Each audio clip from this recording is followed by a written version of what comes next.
A Christmas Carol by Charles Dickens. Chapter 1. Ebenezer Scrooge. Jacob Marley was dead. Everyone knew that. There was no doubt about that.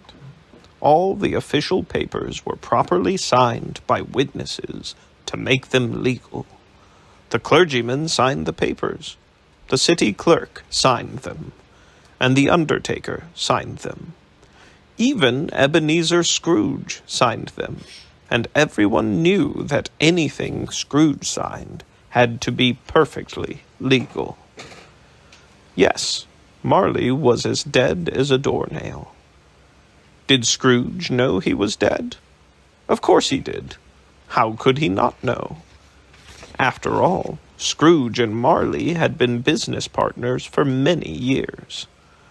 Besides, Scrooge was the executor of Marley's estate, as decreed in his will. Scrooge was Marley's only friend, his only mourner, and the only beneficiary of his estate. Still, Scrooge was an excellent businessman, and even on the day of Marley's death, he took advantage of the sad event by offering his customers special bargains. Yes, Scrooge knew without a doubt that Marley was dead, but for some reason, which no one knew, he never painted old Marley's name out of the sign that stood above their warehouse door. It still read Scrooge and Marley.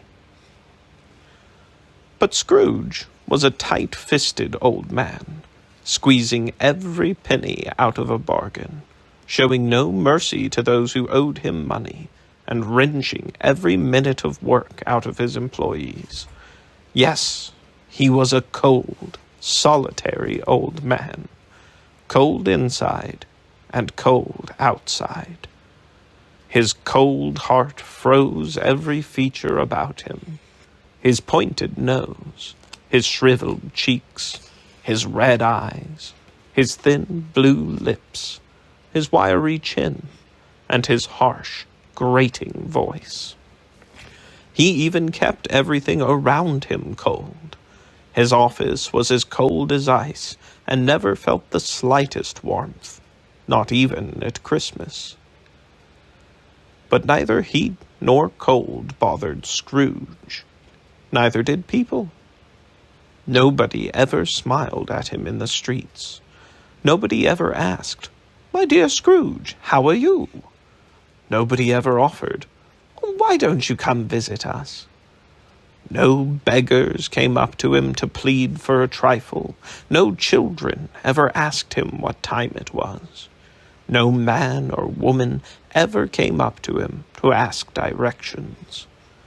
Even blind men's dogs led their masters off into doorways and up side streets when they saw Scrooge coming. And did Scrooge care? No. He actually liked this. He went through life warning all people to keep away from him. End of the chapter. Chapter 2. Visitors to the Warehouse. It was the afternoon of Christmas Eve, and old Scrooge sat busy at work in his office. It was a cold, foggy, bleak day, and Scrooge could hear people in the street outside, breathing heavily and stamping their feet on the stone pavement to keep warm. Even though it was only 3 o'clock, it was already dark, and candles were beginning to appear in the windows of nearby offices. The fog outside was so thick that it seemed to seep into the office through every keyhole and every slight opening in the walls. The door to Scrooge's office was open, so that he could keep an eye on his clerk writing letters in his tiny office. In Scrooge's own office, a small fire burned, but the one in the clerk's office was so much smaller that it seemed to have only one coal burning.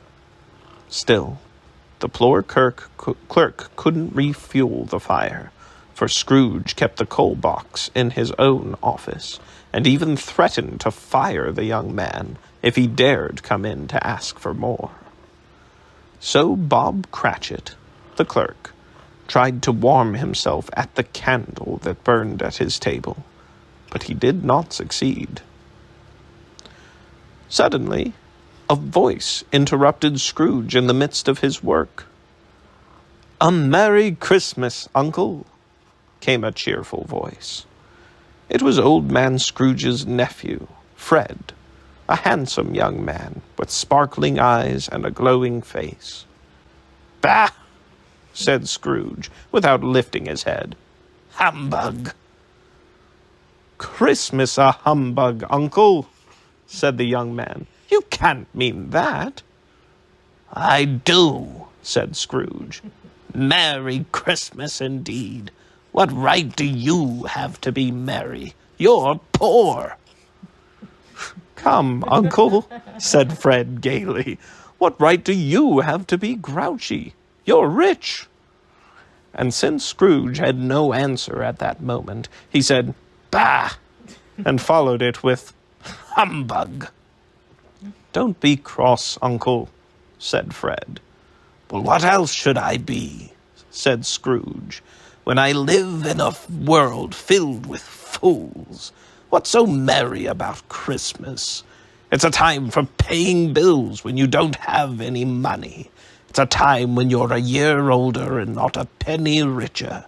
If I had my way, every fool who goes around saying Merry Christmas would be boiled in his own Christmas pudding. Why, I wouldn't care if Christmas never, ever came again." "Uncle," cried his nephew, "what a dreadful thing to say. Christmas means so much. First, it is a sacred, religious time. And then, too, it is a time for forgiving, a time to be charitable and pleasant. It is the only time when people seem to think of others so freely and open up their hearts to each other." From the other office came the sound of the clerk applauding. Then, realizing immediately what he had done, Bob Cratchit busied himself, poking at the remaining coal in the fire and extinguishing the last spark. "If I hear another sound from you," Scrooge called out to his clerk, "you'll celebrate Christmas by looking for a new job." "Don't be angry, Uncle," said Fred. "I simply came to invite you to have Christmas dinner with us tomorrow." "Why, I would rather see you down below with the devil first than come to your home." "But why, Uncle? Why?" "Why did you get married?" "Well, because I fell in love." "Because you fell in love," growled Scrooge. "Bah! That's the only thing in the world more ridiculous than a Merry Christmas. Now, leave me, good sir. Good afternoon." "But, Uncle, you never even came to see me before I was married. Why are you giving my marriage as a reason for not coming?" "I said good afternoon," said Scrooge sternly. "I am truly sorry, from the bottom of my heart, Uncle. We have never had a quarrel. I've tried to keep the spirit of Christmas, and I will to the end. So, Merry Christmas, Uncle." "Goodbye," said Scrooge. "And a Happy New Year," called Fred. "Goodbye." Fred left the room, still smiling. He stopped at the outer door to wish a Merry Christmas to Bob Cratchit, who returned the greeting as he let the young man out the door. At that moment, two rather stout gentlemen, with books and papers in their hands, appeared at the same door, asking to see Scrooge. Bob Cratchit showed them into Scrooge's office. They bowed as a greeting to Scrooge. One of the men consulted his list and asked, "Is this Scrooge and Marley's?" Scrooge nodded. "And am I speaking to Mr. Scrooge, or Mr. Marley?" continued the man. "Mr. Marley has been dead for 7 years," answered Scrooge. "In fact, 7 years ago tonight." "Well, then I am certain that you, as his partner, Mr. Scrooge, will want to be as generous as he was in donating to the charity we represent." Upon hearing the word generous, Scrooge shook his head, for he knew that Marley was no more generous than he was. But the man seemed to pay no mind to Scrooge's negative shake of his head, and he took up a pen from Scrooge's desk and explained, "At this festive time of the year, we try to help the poor and destitute who are suffering. There are many thousands who do not even have the bare necessities of life, sir." "Bah!" replied Scrooge.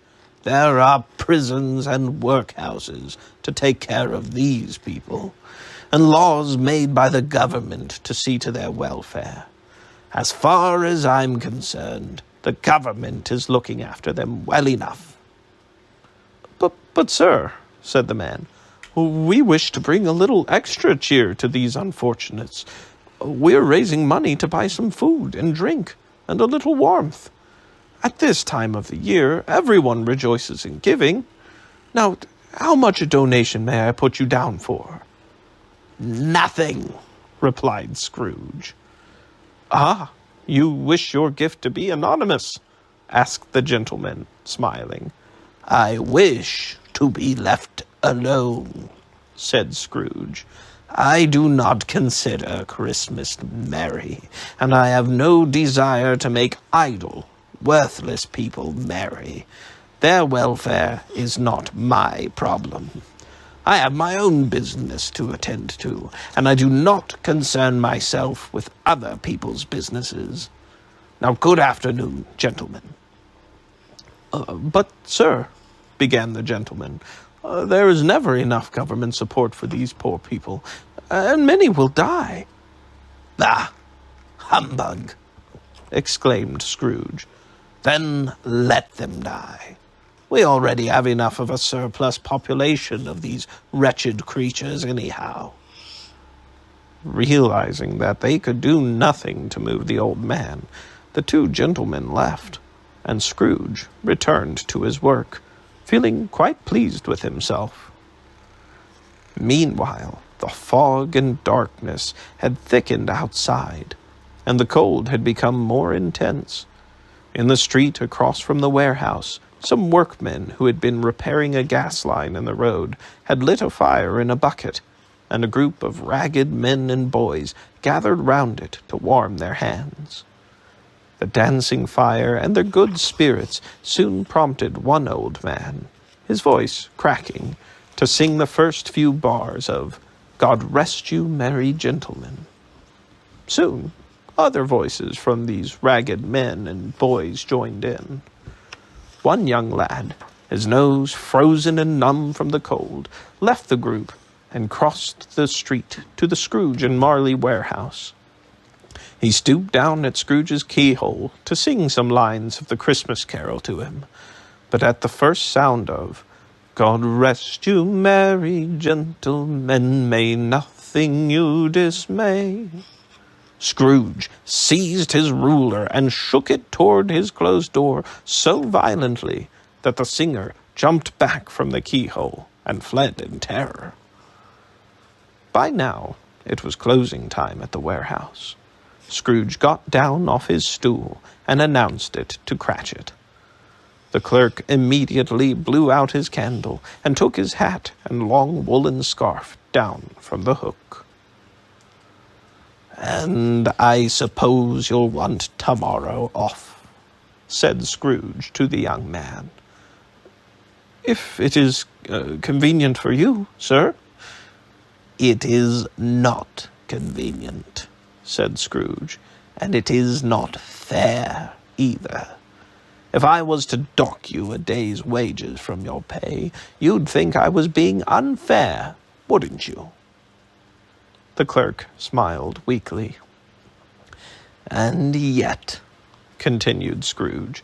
"You don't think it's unfair that I should pay you a day's wages for no work?" "But it's only once a year, sir," pleaded Cratchit. "Yes, once a year, every 25th of December," said Scrooge. "It's a poor excuse for picking a man's pocket, making me pay for you sitting at home. Well then, Cratchit, you'd better be here earlier on the following morning." "Oh, yes, sir," promised the young man. With that, Scrooge buttoned up his coat, slammed on his hat, and walked out, growling. End of the chapter. Chapter 3. Marley's Ghost. Scrooge stopped at his usual tavern, took his usual table, and ate his usual melancholy dinner. No other customers greeted him, and he greeted none of them. He passed the time reading all his newspapers and checking his bank books. And when all the papers had been read and all the bank books checked, Scrooge went home to bed. Scrooge lived in the apartment that once belonged to his partner, Jacob Marley. It was a gloomy old place, in a small building that was now surrounded by other, larger ones. The building was such a dreary one that no one chose to live there, so the other rooms were rented out as offices. The front courtyard was dark in the fog and frost as Scrooge entered the gate and walked to the door. As he inserted the key in the lock, his eye caught a glimpse of the large, shiny brass knocker on the door. It was the same knocker he had been seeing morning and night for all the years he had lived in the building. But suddenly, tonight, it was not a knocker that stared back at him from the door. No, it was the face of Jacob Marley. "But Jacob Marley is dead," thought Scrooge, frozen to the spot. "My eyes must be playing tricks on me, just because of those visitors I had this afternoon, those two men seeking charity. My thoughts returned to Marley, quite by chance." Now Scrooge stared harder at the knocker. Here was Marley's face, with a dismal light around it. Marley's face, with ghostly spectacles raised on his ghostly forehead. Marley's face, with hair blowing strangely and wildly about his head. Marley's face, with eyes wide open and bulging, but not moving. As Scrooge stood there, unable to tear his gaze from the door, the strange vision became a knocker again. Did I imagine that vision in the knocker? He asked himself, with his heart thumping nervously.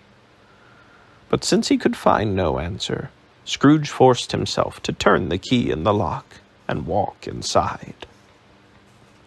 Yes, he decided, he must have imagined it all. Still, before he shut the door, he looked carefully behind it, as if he half expected to see Marley. But there was nothing, only the screws and nuts that fastened the knocker to the door. "Pooh, pooh!" cried Scrooge, slamming the door with a bang. He was angry with himself as he lit his candle and climbed the stairs to his room.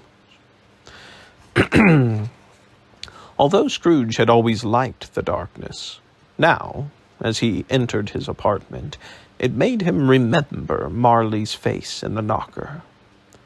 He walked nervously from room to room, first with his candle held high, then poking it into corners and under furniture.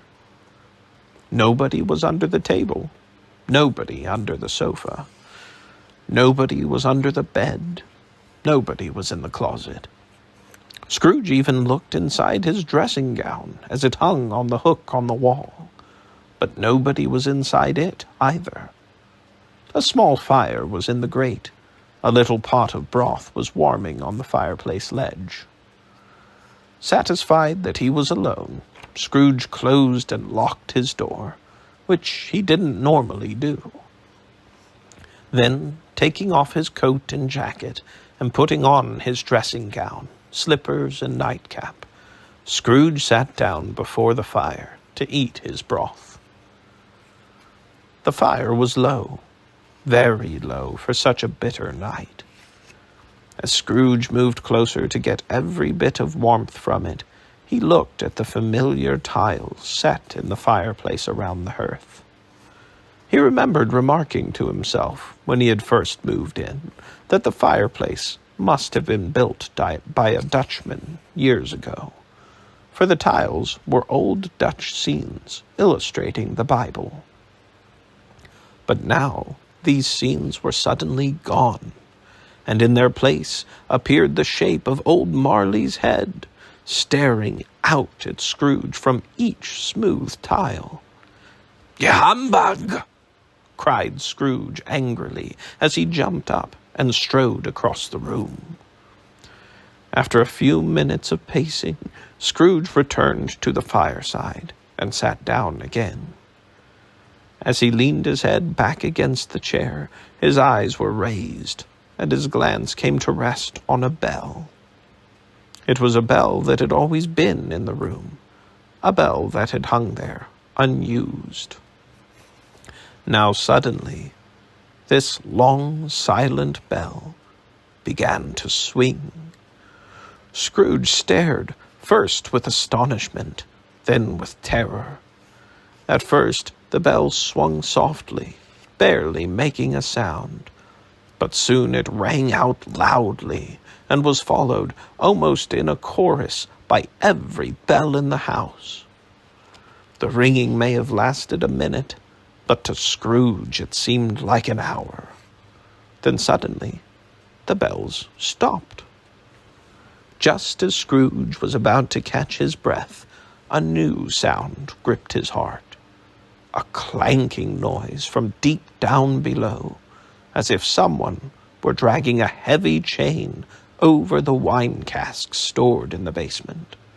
With a shudder, Scrooge recalled having heard that ghosts in haunted houses dragged chains, and that... At that moment, Scrooge heard the cellar door fly open with a bang. It was followed by the sound of the dragging chain coming up the stairs. Up, closer and closer to his door. "It's humbug!" cried Scrooge. "I won't believe it!" But no sooner were the angry words out of his mouth than his face went white. His eyes popped and his jaw dropped open in amazement, for coming through the heavy, locked door was Jacob Marley, or rather, his ghost. There was no doubt, for it was Jacob Marley's pigtail, his usual waistcoat, his tights and boots, and he was dragging a chain that was wound around his waist. But what a strange chain it was, made of cash boxes, keys, padlocks, ledger books, and heavy steel purses. Marley's body was transparent, so that Scrooge, looking at him, could see right through to the two buttons at the rear of his coat. As he raised his head, Scrooge met the death-cold eyes of the ghost as they stared back at him. "Well now," said Scrooge coldly, "what do you want with me?" "Much." It was Marley's voice. "Who are you?" demanded Scrooge. "Ask me who I was," replied the ghost. "Who were you then?" "In life, I was your partner, Jacob Marley." said the ghost, as he sat down in a chair alongside the fireplace. Then he turned to stare directly into Scrooge's eyes and said flatly, "You don't believe in me." "I don't," said Scrooge. "What proof do you need that I am real?" asked the ghost. "You see me and hear me. But my sight and my hearing could be affected by an upset stomach, and I do suffer from many of them," replied Scrooge. "You may be a bit of undigested beef, or a piece of uncooked potato, or a crumb of cheese, or even a fragment of a toothpick I might have swallowed. Humbug, I tell you, humbug." Hearing this, the ghost let out a frightful cry, and shook his chain with such a horrible noise that Scrooge fell to his knees and buried his face in his hands. "Have mercy," he cried. "I believe in you, yes, but why have you come to me?" "The spirit in every man should walk among his fellow men when he is alive," said the ghost. "But if that spirit does not do so during a man's lifetime, it must do it after his death. The spirit must share the unhappiness on earth, that he might have been able to turn to happiness when he was alive." And again the ghost let out a cry and shook his chain. "Why are you so chained?" asked Scrooge. "It is a chain I, myself, made during my life," said the ghost. "I made it link by link, willingly, just as you are now doing. But your chain, Scrooge, is much longer and much heavier than mine, for yours has grown much these last 7 years. Scrooge looked around him on the floor, half expecting to see yards and yards of iron chains, but he saw nothing. "Jacob," he begged, "Jacob Marley, tell me more. Speak to me. Comfort me." "I cannot comfort you, Ebenezer Scrooge," said the ghost. "Comfort is given to other men. Nor can I tell you much more, only that my spirit never thought of my fellow men when I was alive. It never walked among them when I was alive. It never left our office when I was alive, never sought out those creatures I might have helped. So now I am destined to roam throughout the world, never to rest and never to have peace. For no matter how I misused my life, and no matter how much I regret my selfishness, there is no way for me to make amends." "But you were a good businessman, Jacob," said Scrooge. "Business!" cried the ghost. "My fellow man should have been my business. Charity should have been my business. Mercy, kindness, and generosity should have been my business. And at this time of year I suffer the most, for I remember all the Christmas times I walked through crowds of my fellow men with my eyes down, never looking up to that heavenly star that led the wise men to a stable so long ago." And again he let out a cry. Scrooge began to tremble violently. "Hear me," cried the ghost. "My time is nearly up. I am not allowed to explain to you why you can see me now, but I can tell you that I have sat beside you, invisible, for many and many a day." Scrooge shivered and wiped the perspiration from his brow. "I am here tonight to warn you, Ebenezer, that you still have a chance of escaping the same fate as mine." "You were always a good friend," said Scrooge gratefully. "Thank you." "You will be haunted by 3 spirits," continued the ghost. "If that is the chance you mentioned, I think I'd rather not. Without their visits, you cannot avoid the fate I have. You can expect the first spirit tomorrow night at 1 o'clock. Couldn't they all come at once and let me be done with it, Jacob?" The ghost ignored Scrooge's question. "You can expect the second spirit on the following night at the same time. And the third will come at the last stroke of 12 on the next night. You will not see me any more, Ebenezer. But for your own sake, remember all that I have told you." The ghost backed away from Scrooge. With each step he took, the window raised itself a little, so that by the time the ghost had reached it, it was wide open. He beckoned Scrooge to come to him, and when the two were only a step from each other, Marley's ghost held up his hand. As Scrooge stopped, he heard strange sounds in the air, cries of sorrow and wails of regret.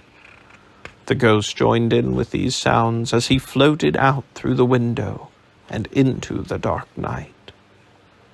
Scrooge rushed to the window and looked out. The air was filled with ghosts, wandering every which way, moaning as they floated. Every one of them wore chains. Scrooge recognized one of them as a greedy banker he had known. He was now an old ghost with a huge iron safe attached to his ankle. He was floating over a poor woman sitting out in the cold, an infant in her arms, and he was crying pitifully because he did not have the power to now help her. It was a power he did have once, but did not use it when he was alive. Soon the spirits faded away, and Scrooge closed the window. He went to the door through which the ghost had entered and examined it carefully. It was still double-locked, as he had fastened it with his own hands earlier. Scrooge was about to say humbug, but he got no further than hum when he stopped. Was it because of his conversation with the ghost? Was it because the hour was late? Or was it because he was terrified of his fate? Scrooge did not even bother to take off his dressing gown, but lay down on his bed and fell asleep instantly. End of the chapter. Chapter 4. The Ghost of Christmas Past. When Scrooge awoke, it was so dark that he could not tell where the walls ended and the windows began. As he was trying to decide what time it was, he heard the neighboring church clock strike 12. 12? Cried Scrooge. Why, it was past 2 o'clock when I went to bed. It isn't possible that I slept through a whole day and into the next night. No, it must be 12 noon. With that, Scrooge scrambled out of bed and groped his way to the window. He rubbed the frost off of it with his sleeve, the sleeve of his dressing gown, but all he could see outside was darkness and fog. There were no noises of people in the street, as there would be if it were noon. Scrooge slowly returned to his bed, more confused than ever. The more he thought about the lost time, the more confused he got. Marley's ghost was a dream, he said over and over again, trying to reassure himself. But each time he'd follow his own words with a question. Or was it? Scrooge lay awake in the darkness, while the church chime went 3/4 more past the hour. Suddenly, he remembered that Marley's ghost had warned him of a visit when the clock struck 1. That last quarter hour seemed to take so long that Scrooge almost convinced himself that he had dozed off and missed the 1 o'clock bell. Then the deep, dull hour bell struck 1 long note. Lights suddenly flashed in his room, and the curtains of his bed were drawn aside by a hand. Scrooge sat bolt upright in bed and found himself face to face with the unearthly visitor who had opened his curtains. It was a strange figure, like a child, yet like an old man. Its face was soft and smooth, with no sign of a wrinkle. Yet its hair was white and hung down its back. Its arms were long and its hands were strong and muscular. Its legs and feet were bare. A pure white tunic trimmed with summer flowers covered its body, and it held a branch of fresh, green winter holly in one hand. But the strangest of all was the jet of light that shone from the top of its head, a light that lit up everything around it. "Are you a spirit, sir, that I was told to expect?" asked Scrooge. "I am," came a soft, gentle voice. "I am the ghost of Christmas past. Your past, Ebenezer Scrooge." "And why have you come here?" "For your welfare, Ebenezer Scrooge." "Why, thank you, spirit," said Scrooge, who then thought to himself, "but I think a night of undisturbed sleep would be better for my welfare." The spirit, who surely had the power to hear Scrooge's thoughts, then cried out, "Let us proceed with saving you, Ebenezer Scrooge." And the ghost put out its strong hand and took Scrooge gently by the arm. "Rise and walk with me," it commanded. Scrooge would have liked to argue that the weather and the hour were not appropriate for a walk, and that his bed was warm, and that he was wearing only a dressing gown, slippers, and a nightcap. But Scrooge found himself unable to resist that gentle grasp, so he rose and followed the spirit to the window. "I am a mortal," cried Scrooge, as the spirit prepared to go out the window. "I shall fall." "All I need to do is touch you here," said the spirit, touching Scrooge's heart, "and you will not fall anywhere." As the spirit spoke these words, the two passed through the closed window and found themselves far away from the city, standing on an open country road. The city had completely vanished. Not a trace of it was to be seen. The fog and darkness had vanished too, and it was a clear, cold, wintry day, with snow covering the fields alongside the road. "Good heavens!" cried Scrooge. I was born in this countryside, and grew up here." And for the next few moments 1,000 thoughts, hopes, joys, and cares of his childhood passed through his head. "Your lips are trembling," said the ghost. "And what is that on your cheek?" "Only a pimple," muttered Scrooge, unwilling to admit that it was a tear. "Please, spirit, lead me on." "Do you remember the way?" asked the spirit. "Remember it?" cried Scrooge eagerly. "I could walk it blindfolded." "Strange, then, that you have forgotten it for so many years," said the ghost. As they walked along the road, Scrooge recognized every gate, every post, every tree. Soon a little town appeared in the distance, with its bridge, its church, and winding river. Some ponies came trotting towards them, with boys on their backs, calling happily to other boys in carts driven by farmers. "These are only shadows of things past," said the ghost. "They cannot see us." As the merry travelers got closer, Scrooge knew every boy by name. But why was he so overjoyed to see them? Why did his cold eyes glisten with tears and his heart leap up as the boys went past? Why was he filled with gladness when he heard them wish each other a Merry Christmas? After all, what was merry about Christmas to Ebenezer Scrooge?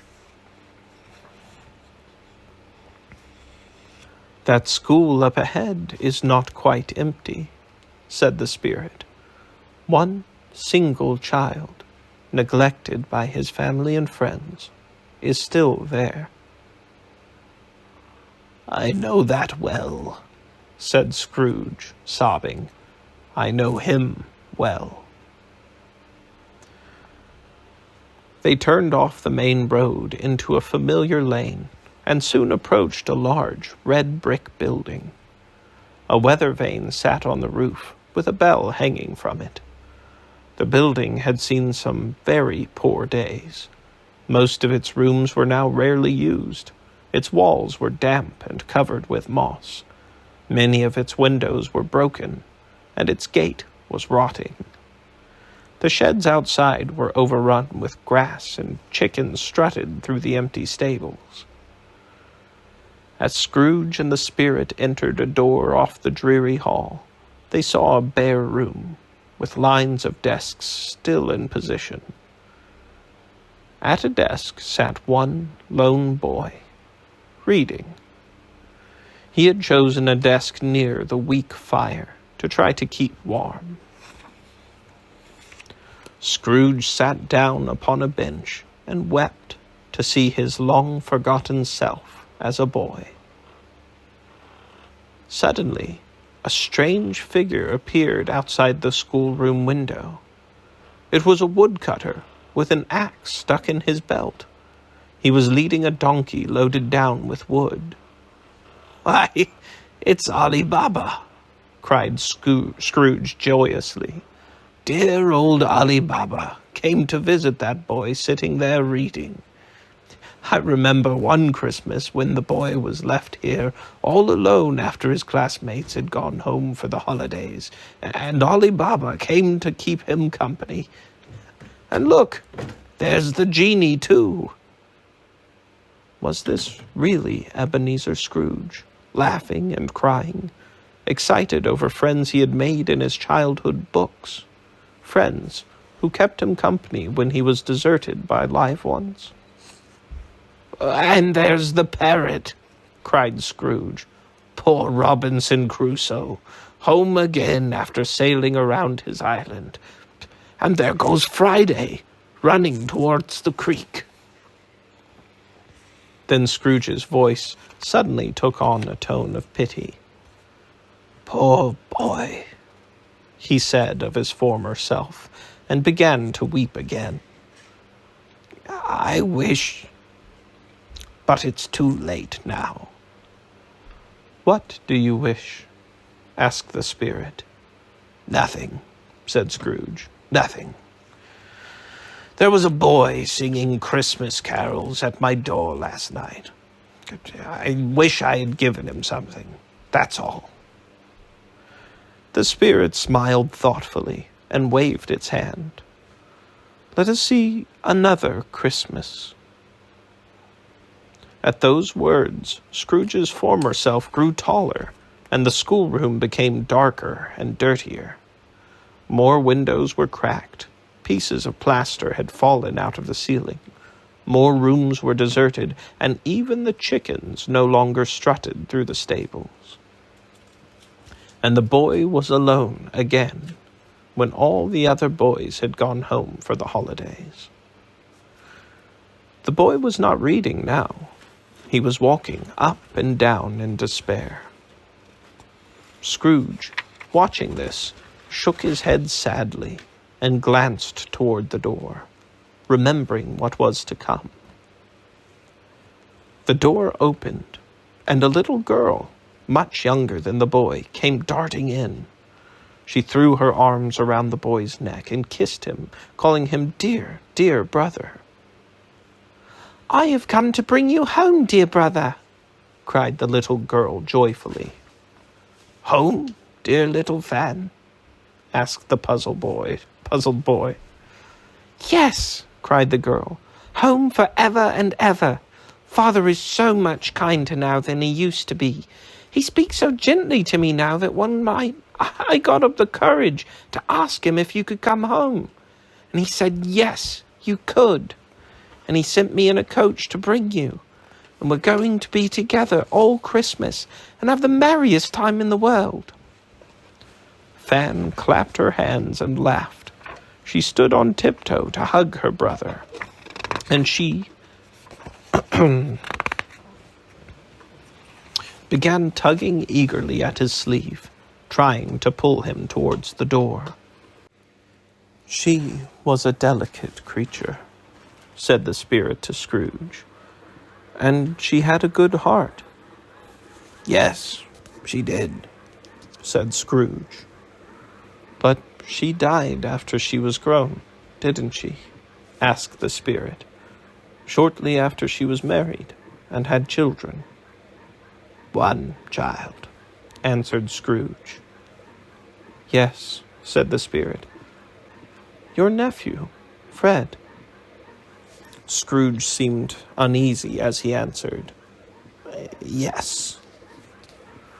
Although it was only a moment since they had been in the school during the day, Scrooge and the spirit were now transported to a busy, lighted city street.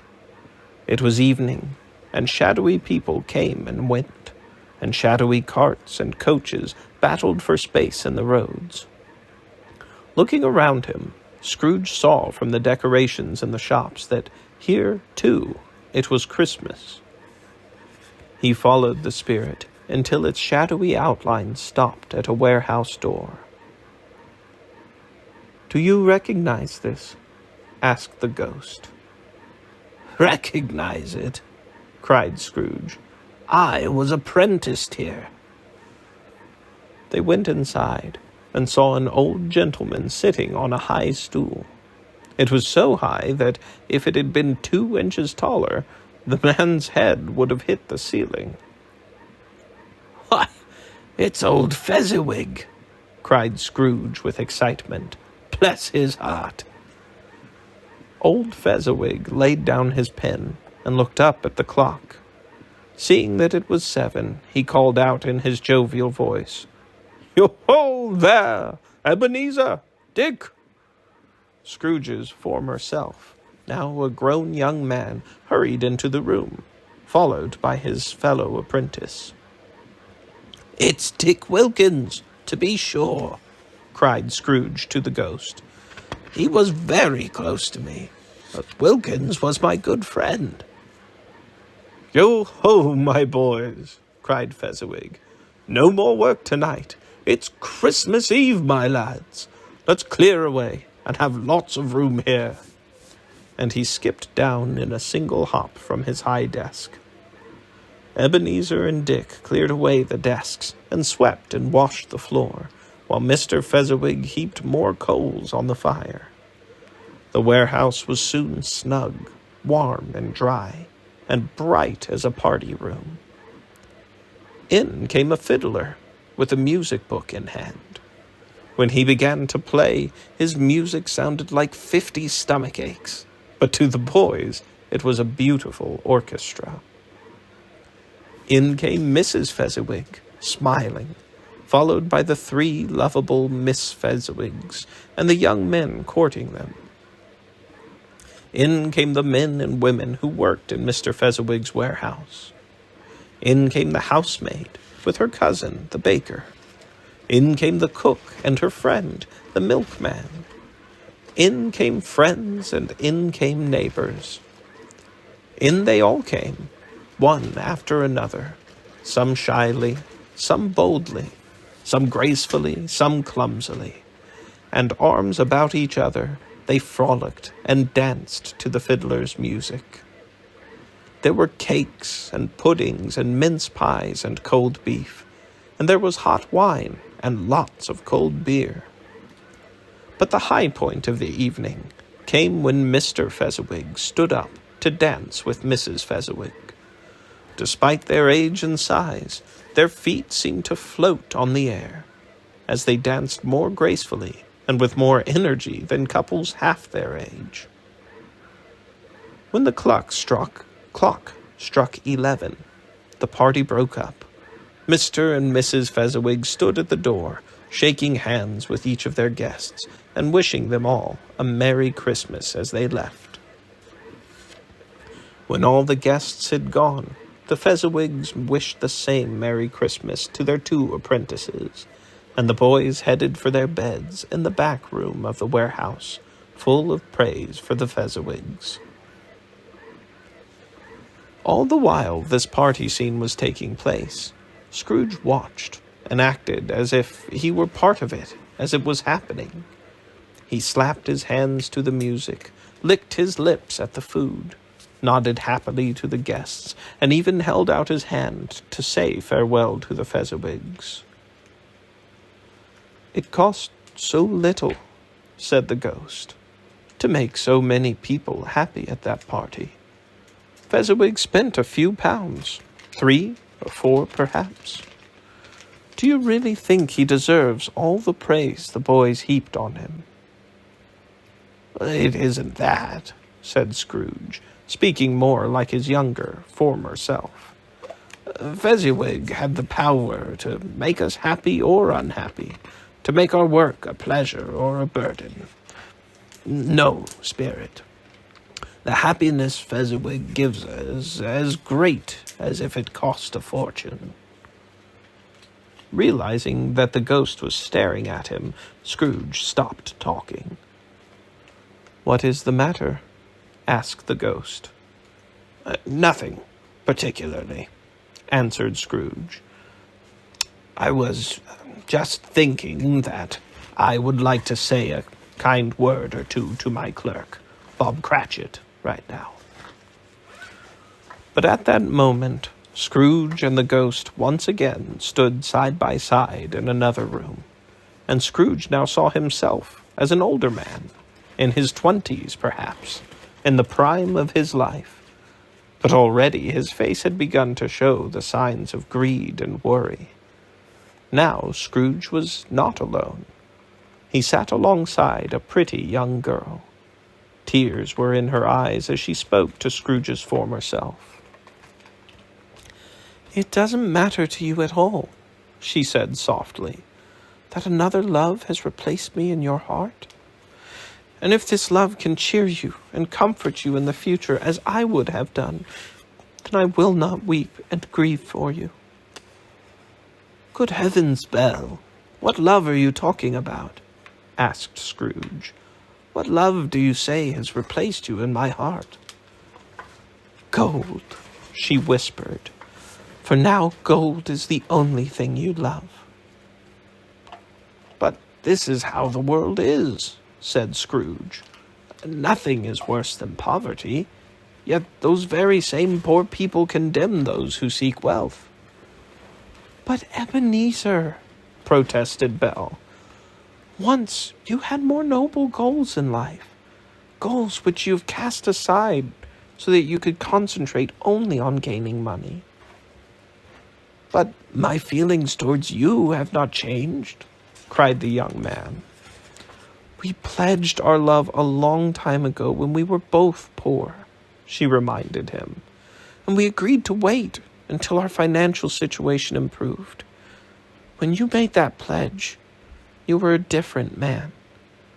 You've changed, Ebenezer." "Well, I was a boy then," he said impatiently. We all change in some ways. But I have not changed, she said sadly, and so I'm releasing you from your promise to marry me. I never asked you to do that, he said. In words, no, she replied, but in your changed attitudes and your changed goals in life, you have asked me that very thing. Tell me, Ebenezer, if we hadn't known each other all these years, would you now seek me for a wife? Me, a poor girl with no dowry? Scrooge did not reply. No, Ebenezer, you would have nothing to gain by marrying me, no gold to make you richer. This is why, because of the Ebenezer Scrooge I once loved, that I now release you from your promise. The young man started to speak, but the girl turned away from him and continued to speak. This may cause you some pain for a brief time, but you will forget me, just as you forget a bad dream. May you be happy in the life you've chosen. And she stood up and walked away. Ghost, cried Scrooge, do not torture me any more. Take me home.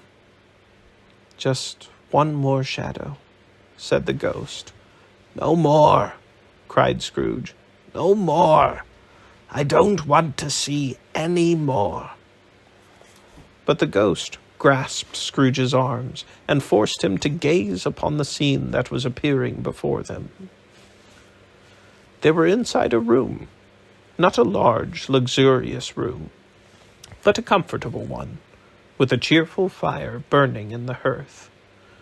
Next to the fire sat a beautiful girl, who looked much like the girl in the last scene that Scrooge believed that it was the same one, until he saw her, Belle, now an attractive matron, sitting opposite her daughter. The noise in this room was deafening, for there were more children than Scrooge could count, but neither mother nor daughter seemed to be bothered about all the noise. In fact, they seemed to be enjoying it, even to joining in the children's games. Now a knocking was heard at the door, and all the children rushed toward it, carrying the two laughing women along with them. They all greeted the father, who came home accompanied by a coachman loaded down with toys and Christmas presents.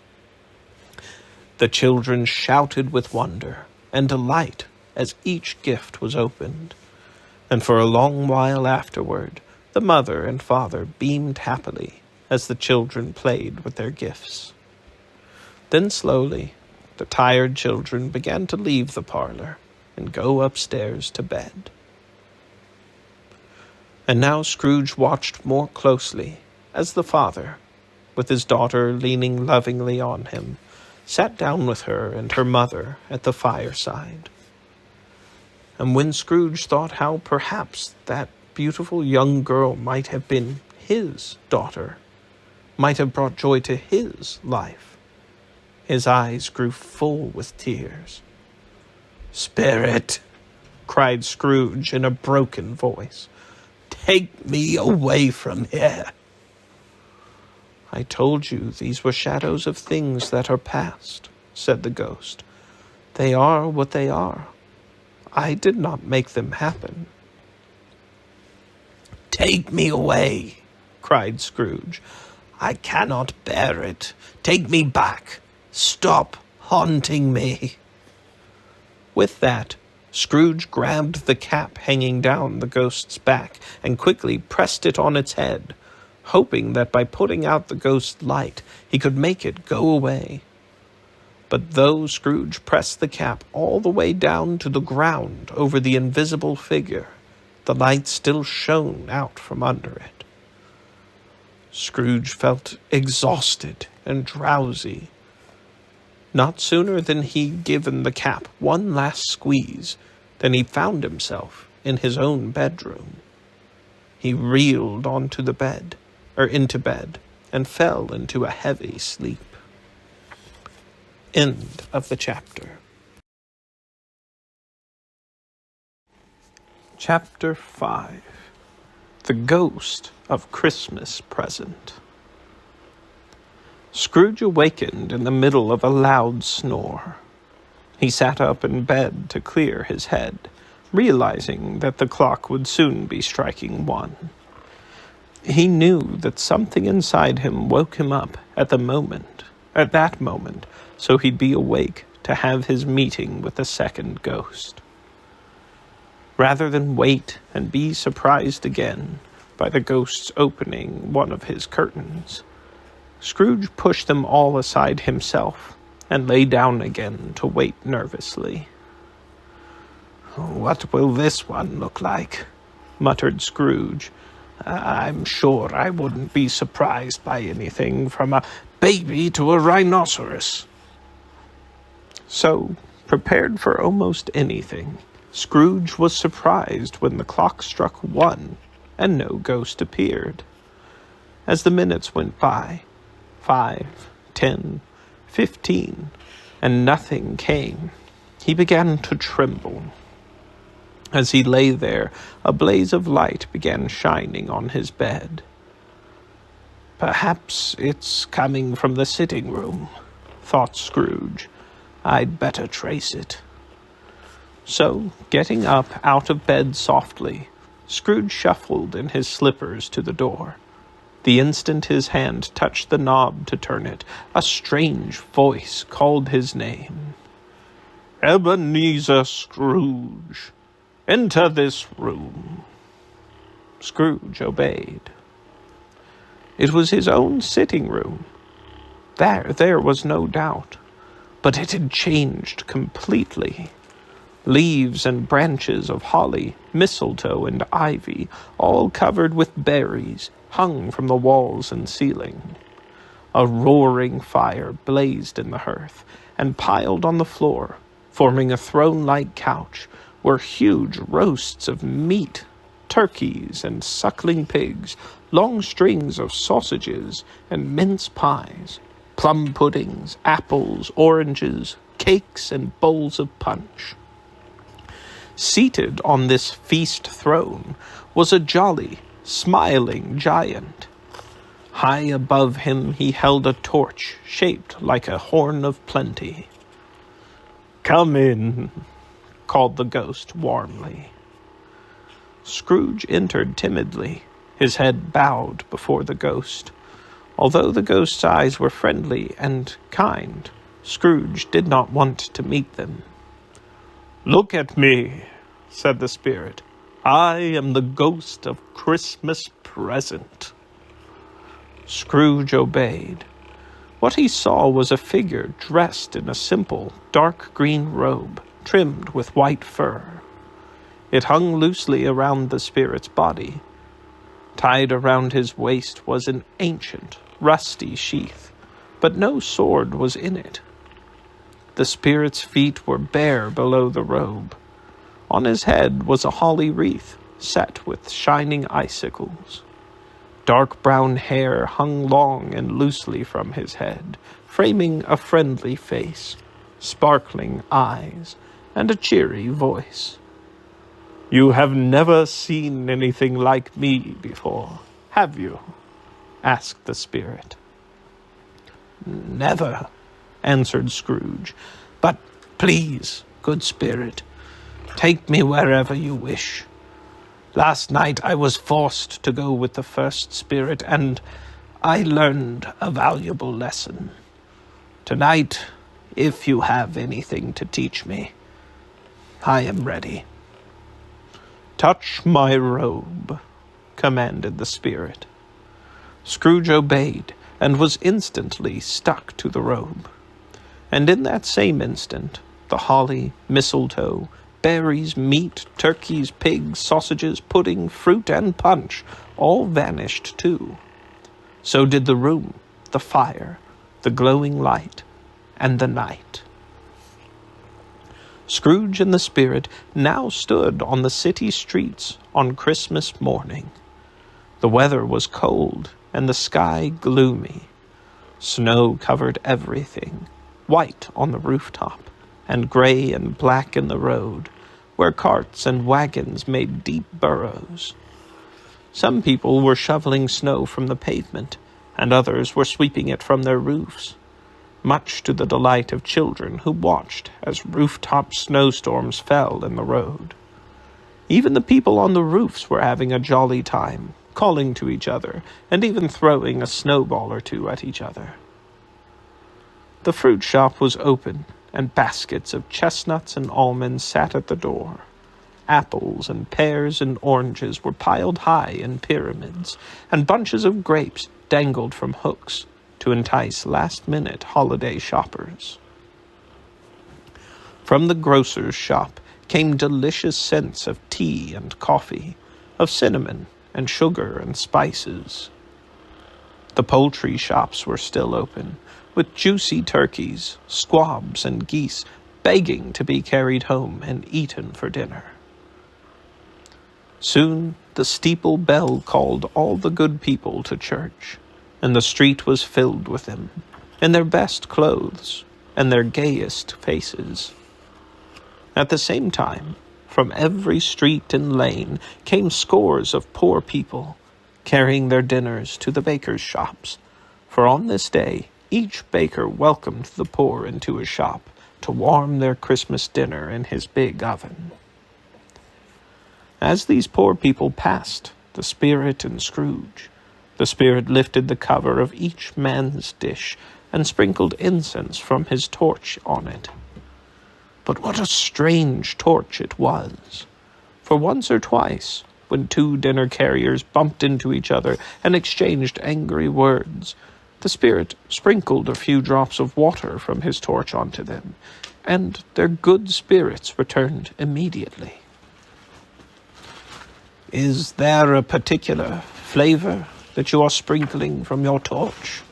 asked Scrooge. "Yes," answered the Spirit. "My own." "Can that flavor be added to any dinner today?"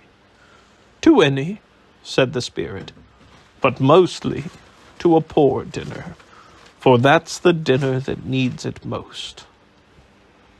They continued on, invisible, to the outside of town, and arrived at the home of Scrooge's clerk, Bob Cratchit.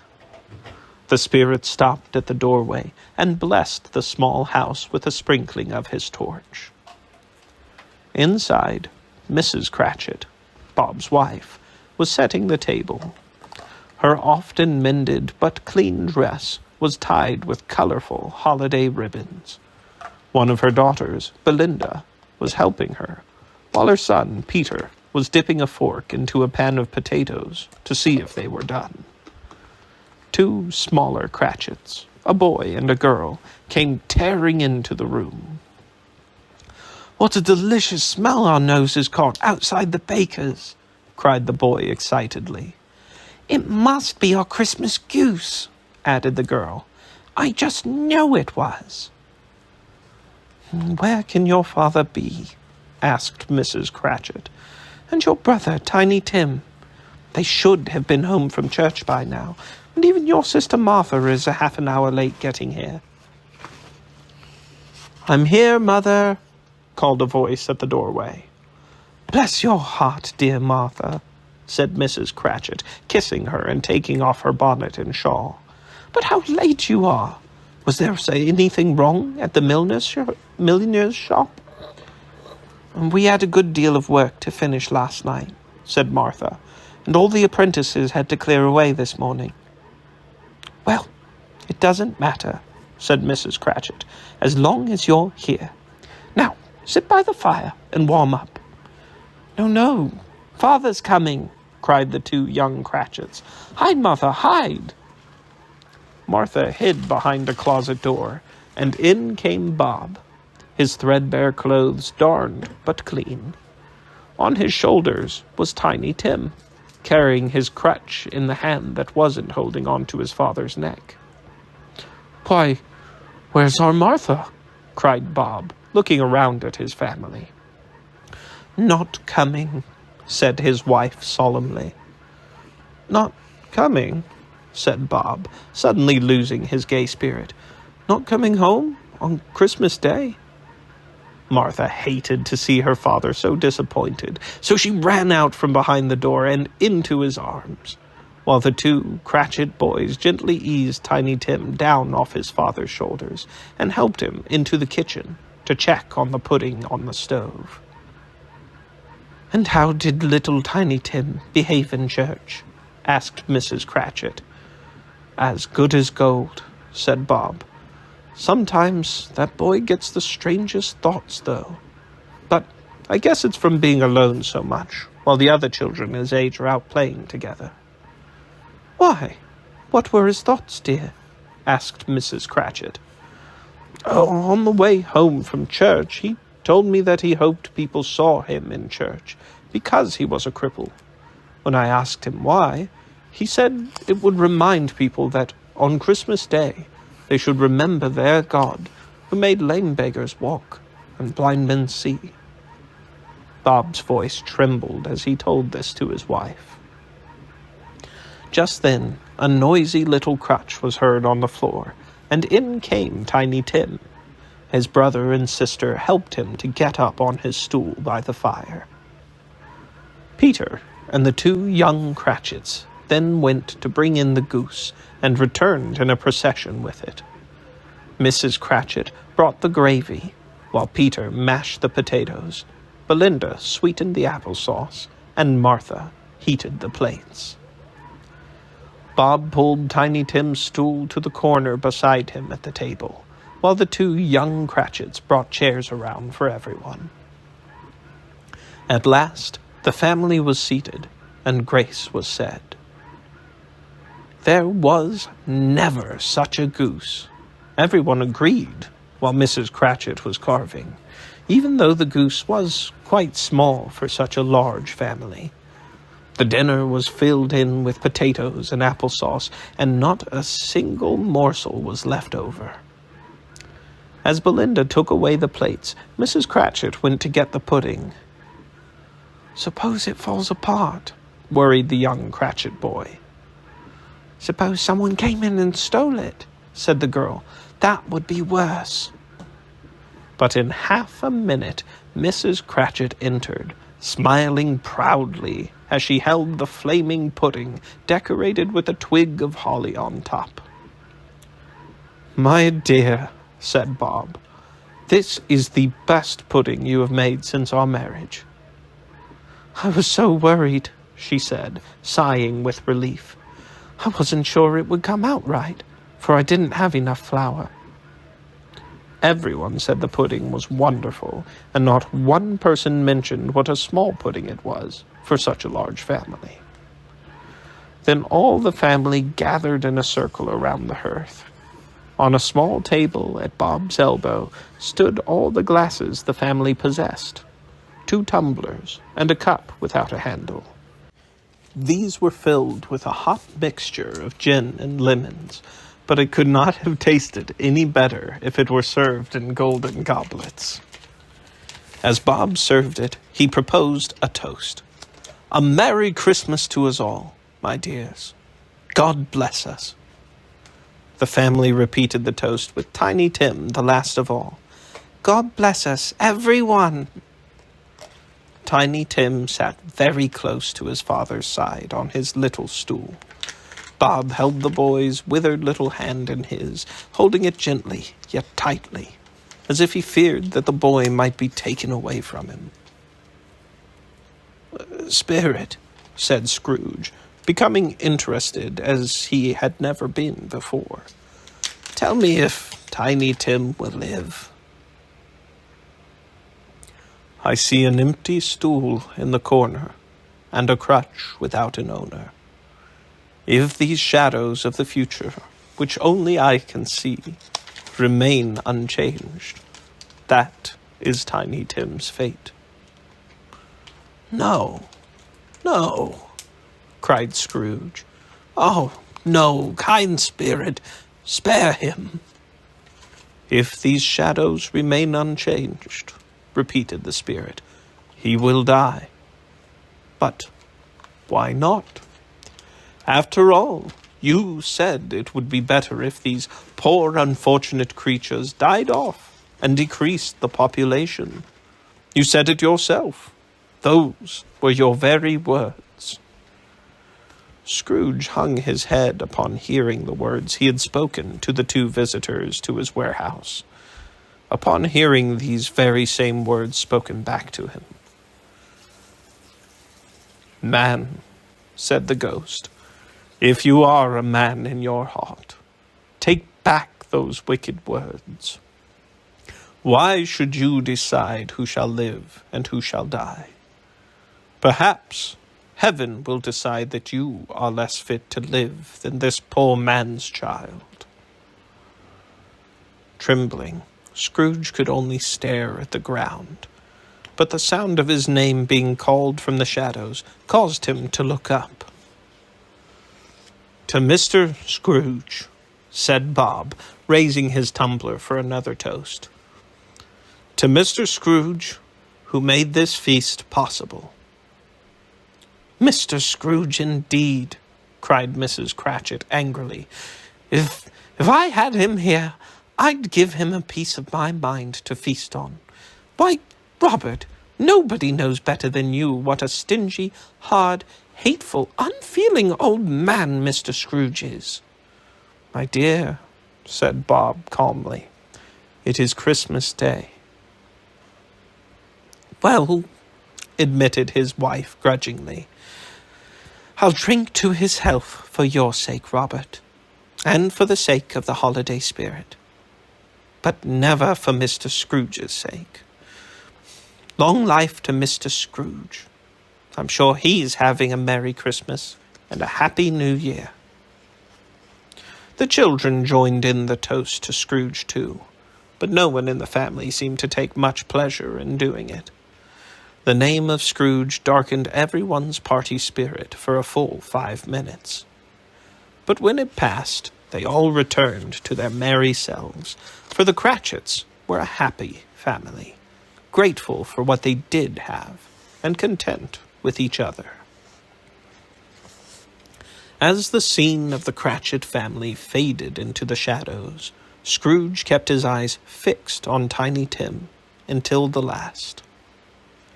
As Scrooge and the spirit went along the streets back to town, it was getting dark, and the snow was falling heavily. The brightness of roaring fires shone from all the windows they passed, with scenes of holiday preparations being made in each house. Ahead of them, children were running out their doors into the snow to greet married sisters, brothers, cousins, uncles, and aunts, and to welcome them to dinner. Guests such as these were entering all the houses along the way. How the ghost beamed at the sight of these happy people. On they went, farther outside town. Then suddenly, without a word of warning from the ghost, Scrooge saw that they had arrived on a bleak and deserted moor. Giant boulders lay on the ground amid frozen moss and coarse grass. In the west, the setting sun shone its last streak of red, while the rest of the sky was filled with the darkest night. "What kind of place is this?" asked Scrooge. "A place where miners live," said the spirit.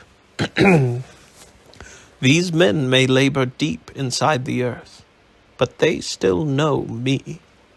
They know the spirit of Christmas present. See?" And he pointed to the lighted window of a hut.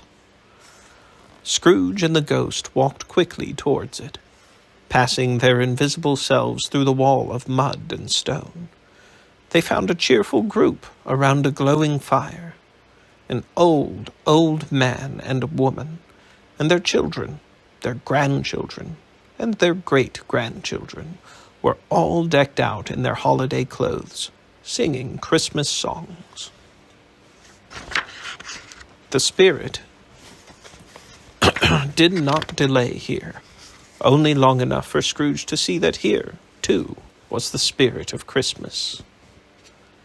"Take hold of my robe," the spirit told Scrooge, and they left the house, and then the moor, high above the moor.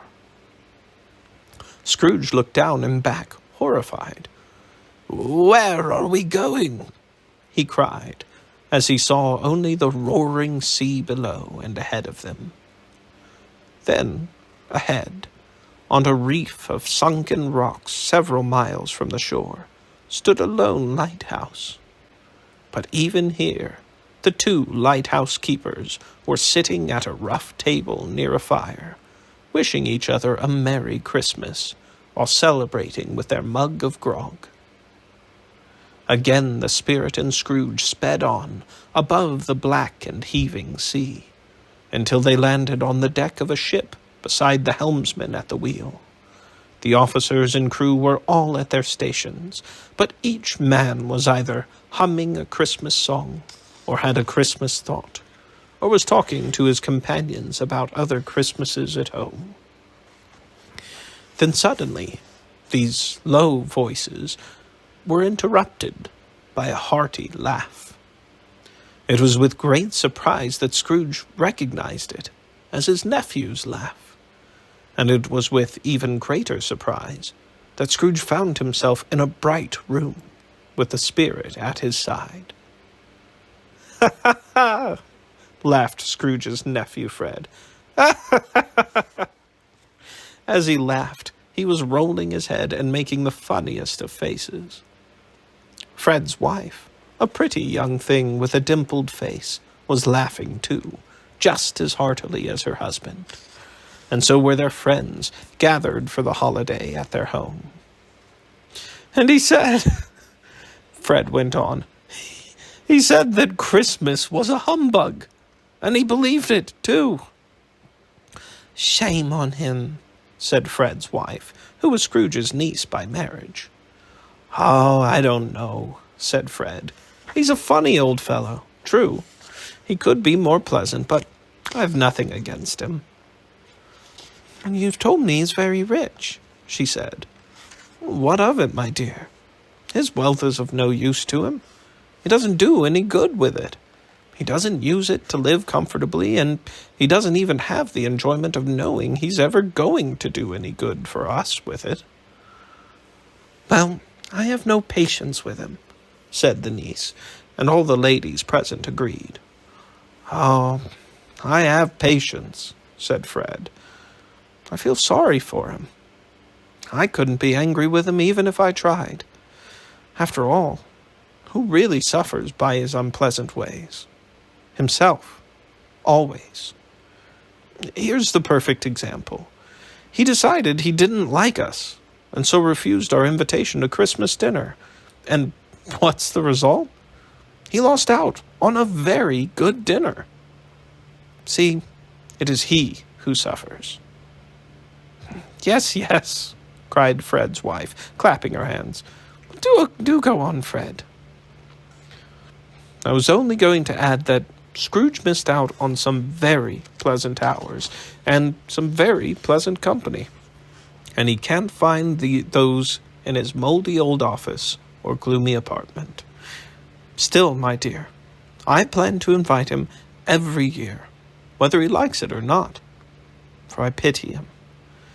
He may continue to criticize Christmas as long as he lives, but if I keep going there year after year, in good spirits, who knows? He might even give poor Bob Cratchit a Christmas gift of £50 one day." Everyone laughed at the idea, but they laughed too because of the good-natured spirit of the holiday. After tea, the group turned to music. Fred's wife played the harp, and everyone sang. A simple little tune, which touched Scrooge deeply as he listened, for it was the favorite song years ago of his sister, Fan. Alphabet games and quiz games followed, with all the guests, young and old, joining in. For that matter, so did Scrooge, who was so interested that he forgot for the moment that his voice could not be heard as he called out answers to the quizzes. The ghost was pleased to see Scrooge like this, but it was now time to go. "Please," begged Scrooge, "let me stay for just one more game." The game was yes and no. Fred had to think of something or someone, and the guests had to guess what or who by asking questions that could only be answered by yes or no. "Yes, it is an animal," answered Fred to the first question. "Yes, a live animal. But yes, a rather disagreeable animal. Yes, a savage animal. Yes, an animal that growled and grunted. Yes, an animal that even talked sometimes. Yes, it lived in London and walked about the streets. No, it wasn't in a show. No, it wasn't led by anybody. No, it didn't live in a menagerie. No, it was never killed in a market. No, it wasn't a horse, or a cow, or a bull, or a tiger, or a dog, or a hog, or a cat, or a bear." With each question, Fred burst into a fresh roar of laughter. He was so delighted and laughed so hard that he had to get up from the sofa and stamp his feet. At last, one of the ladies, roaring with laughter herself, cried out, "I know what it is, Fred. I've guessed it." "What is it, then?" asked Fred. "It's your uncle, Scrooge." And she was correct. "But you should have said yes to 'Is it a bear?'" one of the guests said to Fred. "Well, now, my friends," said Fred, "now that Uncle Scrooge has helped us to have such a merry time, we must drink a toast to his health." And lifting his glass, Fred cried, "To Uncle Scrooge!" "To Uncle Scrooge!" cried the guests. "To Uncle Scrooge's health!" "A Merry Christmas and a Happy New Year to the old man, wherever he is," added Fred. "He wouldn't take these wishes from me in person, but now he has them, nevertheless. To Uncle Scrooge." Uncle Scrooge had become so light-hearted that he was about to thank the guests for their fine toast and wish them a Merry Christmas and a Happy New Year in return. But the spirit did not give him the time. For the entire scene passed away as Scrooge's nephew was uttering his last words, and Scrooge and the spirit were once again on their way. They traveled far, and they saw much. They visited many homes. They stood beside sick beds, suddenly made cheerful, for reasons that people couldn't explain.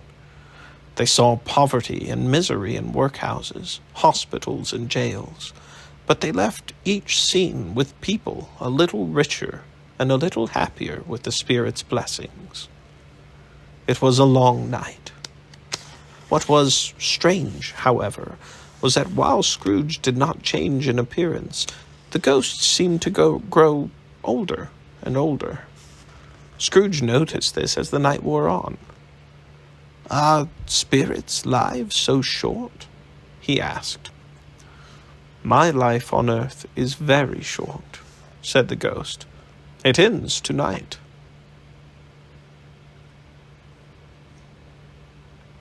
"Tonight and midnight," answered the spirit.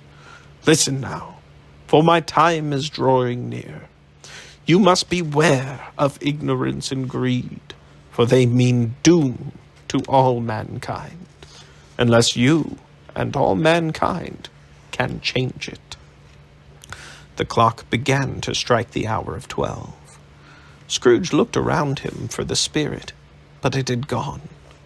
As the last stroke resounded, Scrooge remembered Marley's prediction of the third ghost's arrival at the last stroke of midnight. And, lifting his eyes, Scrooge saw before him a phantom, draped and hooded, coming toward him.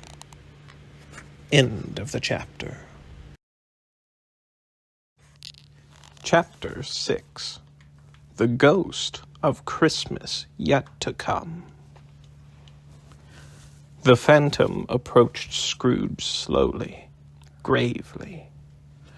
When it came near, it seemed to bring gloom and mystery into the air. The phantom's body was covered with a dark black robe, which hid its face and its body, and left nothing visible except one outstretched hand. Scrooge dropped to his knees, but continued staring at the tall, stately phantom as it stood beside him, speaking not a word. "Am I in the presence of the ghost of Christmas yet to come?" asked Scrooge. The spirit did not answer, but pointed onward with its hand. "You're about to show me shadows of things that have not happened yet, but which will happen in the future. Is that correct?" asked Scrooge. The upper part of the robe that covered the area of the spirit's head seemed to nod, but this was the only answer it gave Scrooge. Although he was accustomed to ghostly company by this time, Scrooge was so frightened of the silent shape that his legs trembled beneath him, and he could barely stand when he tried to follow the spirit as it moved onward. "Oh, ghost of Christmas, of the future," he cried, "I fear you more than any ghost I have ever seen.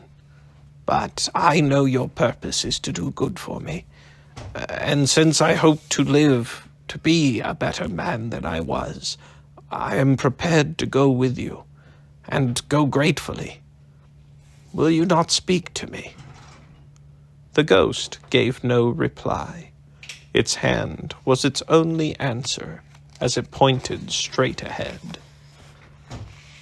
"Lead on," said Scrooge. "The night is passing quickly, and the time is precious to me. Lead on, spirit." The phantom moved away as silently as it had come. Scrooge followed behind its black robe, which seemed to lift him up and carry him along. The city seemed to spring up all around them, merchants hurrying up and down the streets, talking in groups, looking at their watches, as Scrooge had often seen them do. The spirit stopped beside one little group of businessmen and pointed its hand toward them. Scrooge walked closer to listen to their conversation. "No," said a big fat man with a monstrous chin. "I don't know much about it. I only know he's dead." "When did he die?" asked another. "Last night, I believe." "What was the matter with him?" asked a third, taking a pinch of snuff out of a very large snuff-box. "I thought he'd never die." "God only knows what was the matter," said the first man with a yawn. "What did he do with his money?" asked a red-faced gentleman with a huge wart on the end of his nose. "I haven't heard," said the man with a large chin, yawning again. "He probably left it to his company. He hasn't left it to me, that much I know." At that remark, the group laughed. "It's probably going to be a cheap funeral," continued the same speaker, for I certainly don't know of anyone who'd want to go to it. Do you think we should volunteer?" "I wouldn't mind going if a lunch was served," said the man with a wart, "but I must be fed if I volunteer, especially for him." Again the group laughed. "Well," said the first speaker, "I never wear black funeral gloves, and I never eat lunch, but I'll go if any of you do. As a matter of fact, I probably was his only friend, for I was the only one who stopped and spoke to him when we met on the street." With that, the group broke up, with each gentleman strolling away and joining other groups. Scrooge looked at the spirit, surprised that it should have considered such a trivial conversation so important for him to hear. "But perhaps," Scrooge said to himself, "the spirit had some hidden purpose. Could the men have been talking about Marley's death? No, that was in the past, This ghost is in the future. Did I know anybody close to me that could have been the subject of those gentlemen's conversation? No. Well, I'll simply remember all that I have heard, he decided, and perhaps when I see myself in some of these future shadows, that will give me a clue to why the spirit had me listen to that conversation. Scrooge looked about on the street corner and spotted the accustomed place where he had always stood at that time of day. But he couldn't find an image of himself in the crowds. Still, he wasn't surprised, for by now Ebenezer Scrooge had already been making plans to change his entire way of living. Perhaps, he reasoned, my not being among these crowds is a sign that I am elsewhere, making a better life for myself. Then they left the busy business section of the city and went into a remote part of town where Scrooge had never been before. This section had a bad reputation. Its narrow streets were dirty and smelly, its shops and houses were broken down, and its people were ugly, drunk, and in rags.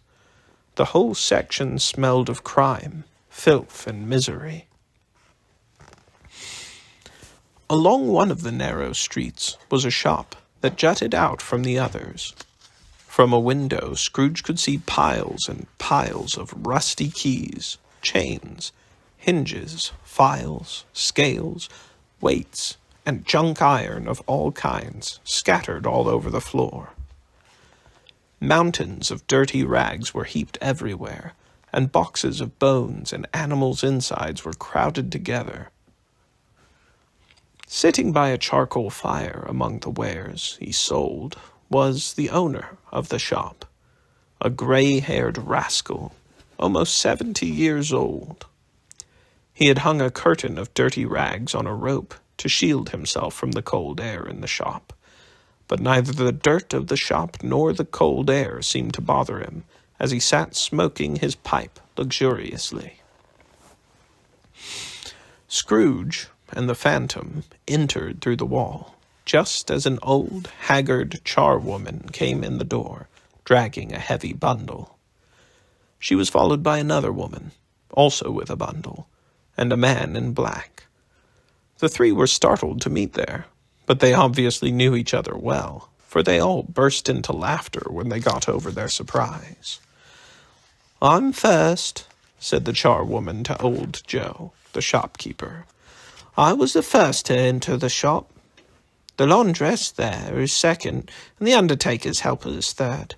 Now, tell me, Joe, isn't this a coincidence, the three of us meeting here without planning it?" "Old friends couldn't have met in a better place," said Joe, taking the pipe out of his mouth. "Now, let's all go to the parlor." The parlor was the screened-off space behind the curtain of rags. Old Joe stirred the coals in the fire with an old stair-post, then turned to his customers. The charwoman threw her bundle on the floor and sat down on a stool, looking defiantly at the other two who had followed her in. "So, you know that I didn't get the goods in this bundle as a gift, don't you, Mrs. Dilber?" said the charwoman to the laundress. "Ha!" said Mrs. Dilber with a sneer. "Well, every person's got a right to take things," said the charwoman haughtily, "especially when it's to take care of herself.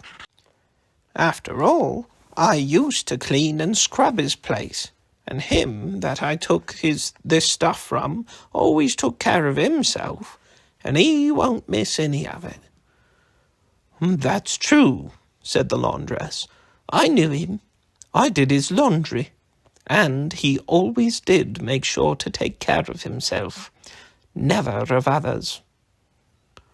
And besides," added the charwoman, "who's going to know? We're not going to tell on each other." "No, indeed," said Mrs. Dilber and the undertaker's helper together. "Very well, then," cried the charwoman. "That's enough. A dead man don't need this stuff." "No, indeed," said Mrs. Dilber, laughing. "Besides," continued the charwoman, "if he wanted to keep him after he was dead, he should have been a better man during his lifetime.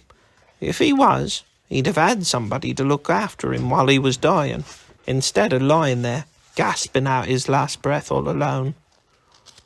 "Well, that's true," said Mrs. Dilber.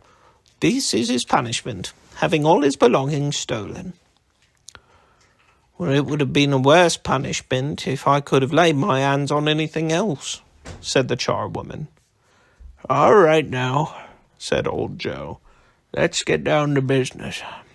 I'll take the smallest bundle first." The undertaker's helper opened his first. There wasn't much in it. A pencil case, a few buttons, and a brooch of little value. Old Joe examined the loot carefully and noted the price he would pay for each on the wall. Then he added them up. "This is all I'll pay," he said, pointing to the total on the wall. "This, not another penny.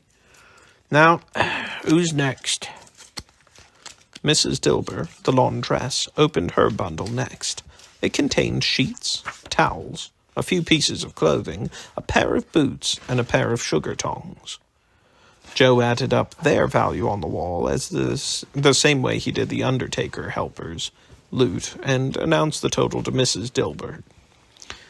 "I'm being very generous," he said. "I always have a weakness when I do business with the ladies." "Now undo my bundle, Joe," said the charwoman. Joe got down on his knees and had to open a great many knots before he was able to lift out a large, heavy roll of some dark cloth. "What are these?" he asked. "Bed curtains?" "Yes," exclaimed the woman. "Bed curtains." "Do you mean to say you took 'em down, rings and all, with him lying there?" "Yes," replied the woman. "Why not? I'm certainly not going to keep my hands in my pockets if I can get something of value in them just by reaching out, especially from a man like him. Look there, there's blankets too." "His blankets?" asked Joe. "Who else did you think?" she replied with a sneer. "He isn't likely to catch cold without them." Everyone laughed at that. Old Joe was now holding a man's finely woven silk shirt up to the light. "You can look all you want to, Joe," said the charwoman. "Look till your eyes hurt, but you won't find a hole in that shirt, or a patch, or a worn spot. It was his best shirt, and it would have been wasted if it hadn't been for me." "What do you mean, wasted?" asked Joe. "Somebody had put it on him to be buried in," she said in a laugh. "That was a fool thing to do, so I took it off him and put on an old cotton one instead. His body looked just as good, or just as ugly, in the cotton one as it did in the fine silk one." When old Joe handed her a flannel bag with money in it, the charwoman laughed. "Ha ha! This is the result of his life, you see. He frightened us all away from him when he was alive, but now we're making a profit on him now he's dead." "Spirit!" cried Scrooge with a shudder. "This unhappy man they're talking about could have been me, for I have been leading just that kind of life they described. But, merciful heavens, what is this?" Scrooge drew back in terror, for the scene had changed. Now he was standing beside a bed, a bare bed, with no curtains and no blankets. On the bed, beneath a ragged sheet, lay something very silent and unmoving. No one was in the room with the body to watch over it, to weep over it, or to care for it. Scrooge glanced cautiously towards the phantom. Its hand was pointing to the head of the body, as if telling Scrooge to lift the ragged sheet and reveal the face. But Scrooge couldn't move. His arms seemed to have lost the power to raise even anything as light as the ragged sheet. Scrooge looked up at the phantom, his eyes filled with tears. "Spirit," he cried, "I have learned a lesson in this fearful house of death, a lesson I shall never forget. Let us go now." But the spirit did not move, only stood there with its finger pointed at the head beneath the sheet. "I understand what you are telling me," said Scrooge. "I would uncover this face if I could, but my arms do not have the power to raise it." The phantom seemed to gaze at Scrooge from the blackness, but still it did not move.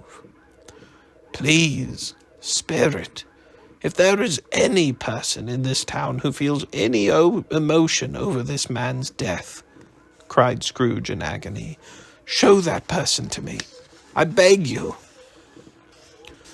The phantom spread its dark robe in front of Scrooge, and when it pulled the robe back, a mother and her small children appeared. The mother seemed anxious, as if she was expecting someone, for she was pacing back and forth, glancing at the clock, stopping at the window, and jumping with each sound into the house. Finally, the long-expected knock came, and she hurried to the door to let her husband in. He was a young man, though his face was troubled and weary. His wife led him to a table set with his dinner, and waited patiently for him to speak.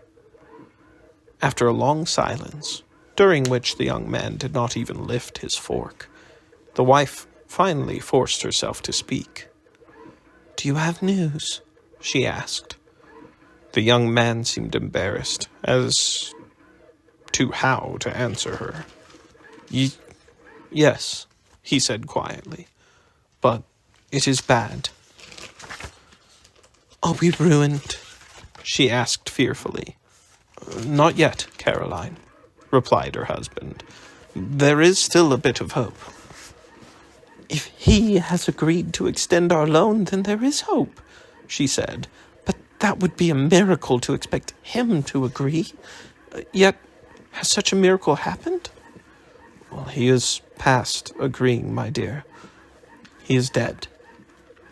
The young woman gasped, first thankful that he was dead, then praying forgiveness for her thoughts. Her husband went on to explain.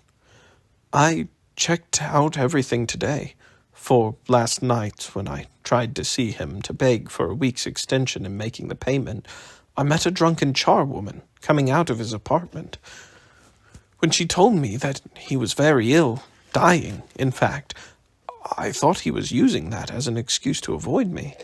But I found out this morning that what she told me was true, for he is dead."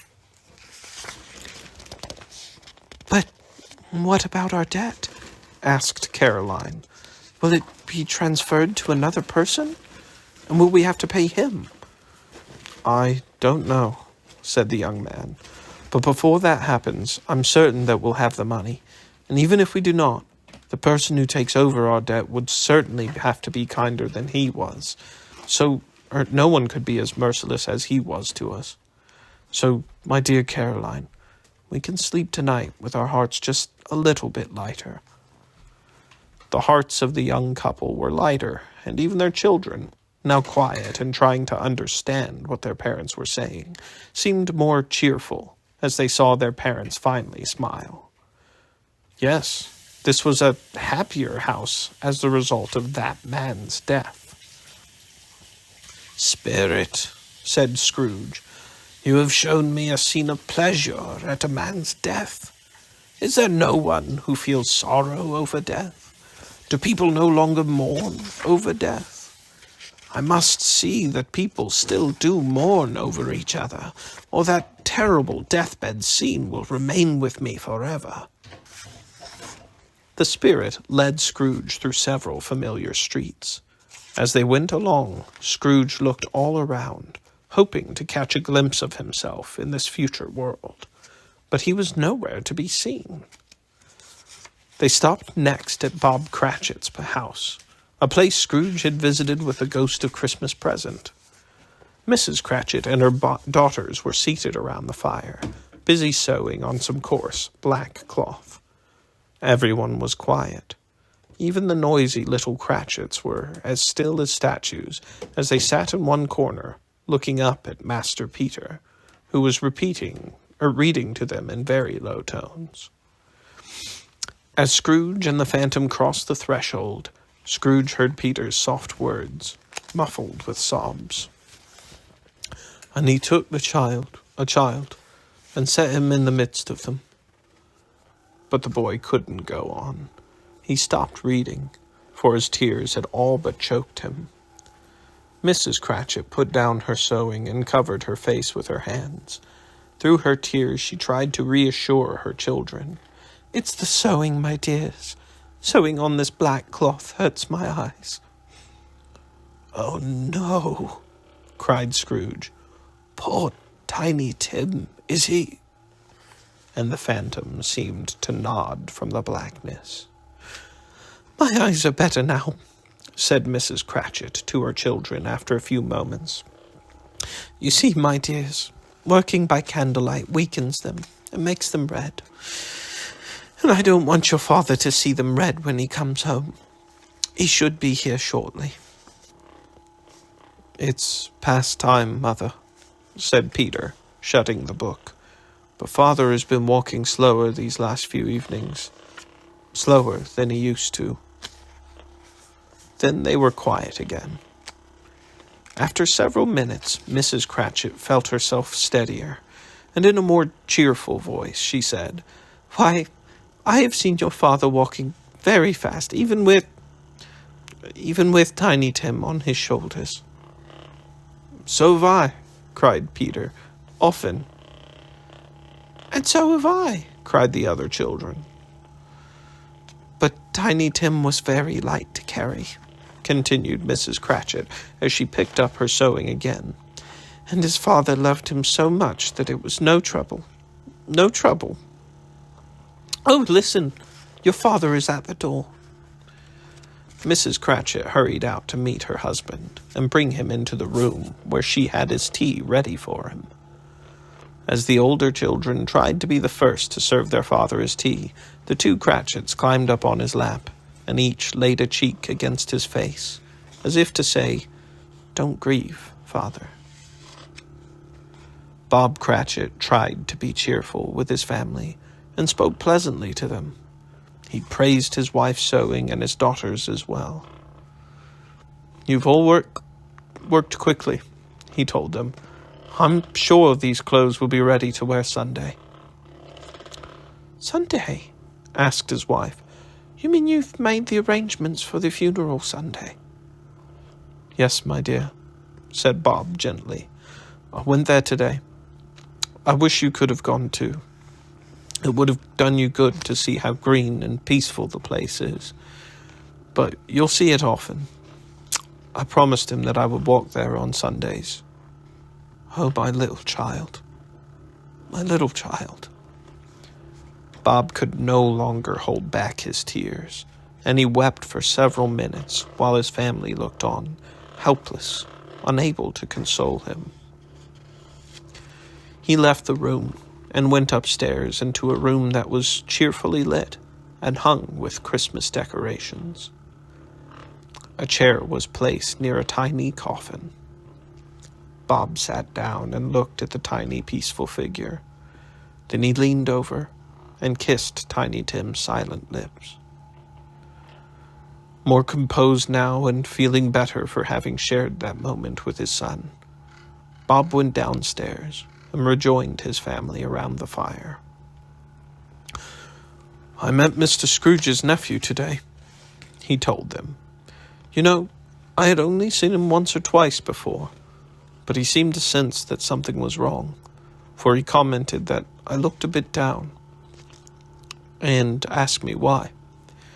Then when I explained about our beloved Tiny Tim, he was just the kindest man ever. He said how sorry he was about our loss.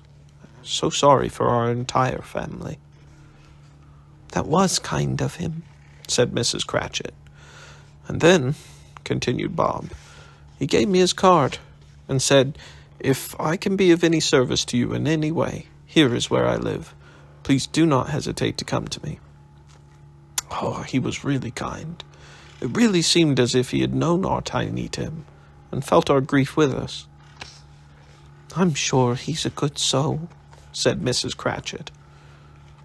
"And I wouldn't be surprised, mark my words, if he even tried to get our Peter a better job."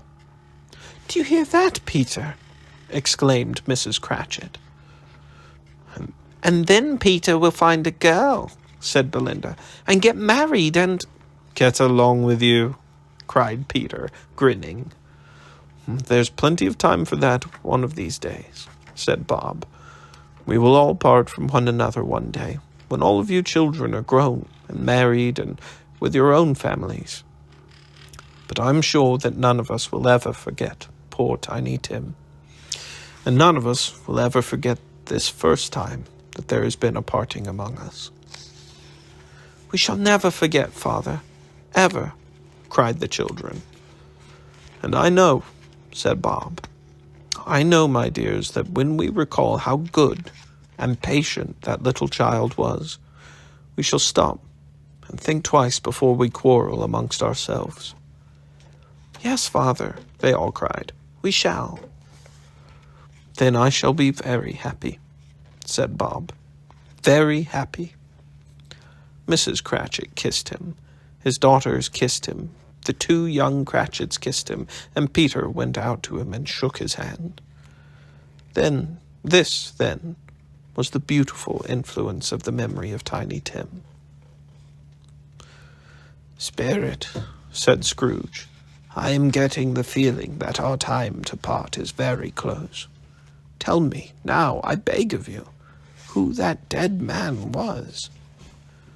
The ghost of Christmas yet to come carried Scrooge along sometime in the future, into the courtyard of the Scrooge and Marley warehouse. "This is my place of business," said Scrooge. "I see the building even now. Let me see myself as I will be in the days to come." The spirit stopped, its hand pointing away in the other direction. "My warehouse is here," exclaimed Scrooge. "Why are you pointing elsewhere?" The finger did not move, but continued pointing away. Scrooge rushed to the window of his office and looked in. "It is still an office," he said, "but not mine. The furniture is different, and the figure in the chair is not me." Still the phantom's finger pointed as before. Scrooge took hold of the spirit's robe, and they were gone again. They stopped when they reached an iron gate. Scrooge paused to look around before he opened the gate. "It's a churchyard," he exclaimed, "and underneath its ground lays the wretched man whose name I have been trying to learn. But what a wretched place this is! Closed in by houses, overrun with weeds, crowded with graves upon graves. Truly a worthy place for such a wretched man." The spirit moved among the graves and pointed down towards one. Scrooge approached it, trembling. Although the phantom stood unmoving, Scrooge dreaded the new meaning he suddenly found in its death-like shape. "Before I draw closer to that stone you are pointing at, spirit," said Scrooge fearfully, "answer me one question. Are the shadows you have shown me scenes of things that will be, or are they only scenes of things that may be?" Still the spirit pointed downward to the grave. "A man's life may lead him to certain ends," said Scrooge, "but if he changes the course of his life, will those ends change as well? Please tell me that this is so, for I fear what you are about to show me."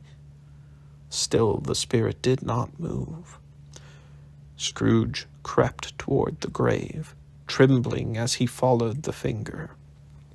Reaching the stone of the neglected grave, he read the name on the stone: Ebenezer Scrooge. "Am I that man who lay upon the bed?" he cried, looking up beseechingly at the spirit. The finger pointed from the grave to him and back again. "No, spirit. Oh, no, no." The spirit was still pointing to the grave. "Spirit," cried Scrooge, clutching at his robe. "Hear me, I am not the man I was. I will not be that wretched creature any longer. Am I past all hope? Is this why you are showing me all this?" For the first time, the spirit's hand appeared to shake. "Good spirit," pleaded Scrooge, "your good nature must have pity on me. Assure me that I can still change my life." The spirit's hand trembled. "I will honor Christmas in my heart," promised Scrooge, "and I will try to keep its spirit all year. I will live in the past, the present, and the future. I will not forget the lessons that the spirits of all three have taught me. Oh, please, tell me that I may erase the writing on this stone." In his agony, Scrooge reached out and caught at the spirit's hand, but the spirit was stronger than Scrooge and pulled its hand free. Holding up his hands in one last prayer to have his fate changed, Scrooge suddenly saw the phantom's hood and robe shrink. It continued to shrink and shrink until it finally collapsed into a bedpost. End of the chapter. Chapter 7. Christmas Day. Yes, only the bedpost was there. Scrooge's own bedpost, in his own room. Best of all, the time was his own. Time for Scrooge to make amends. "I will live in the past, the present, and the future," vowed Scrooge, and he repeated those words over and over as he happily scrambled out of bed. "Oh, Jacob Marley! Oh, heaven and Christmas time! Praised be to you all for all of this, for my second chance. I say it on my knees, old Jacob, on my knees." Scrooge was sobbing now, but glowing happily in his sobbing. His face was wet with tears. "They are not torn down," he cried, folding one of the bed curtains in his arms. "They are not torn down, rings and all. They are here. I am here. The shadows of things to come may still be changed. They will be. I know they will." Scrooge's hands were busy with his clothes as he rushed to get dressed. In his joyous excitement, he was turning his clothes inside out, putting them on upside down, tearing them, dropping them. "I don't know what to do," he cried, laughing and crying in the same breath. "I am as light as a feather. I'm as happy as an angel. I'm as merry as a schoolboy. I'm as giddy as a drunken man. A Merry Christmas to everybody. A Happy New Year to all the world. Hello! Whoopee!" Scrooge had skipped into his sitting room and was now standing there, out of breath.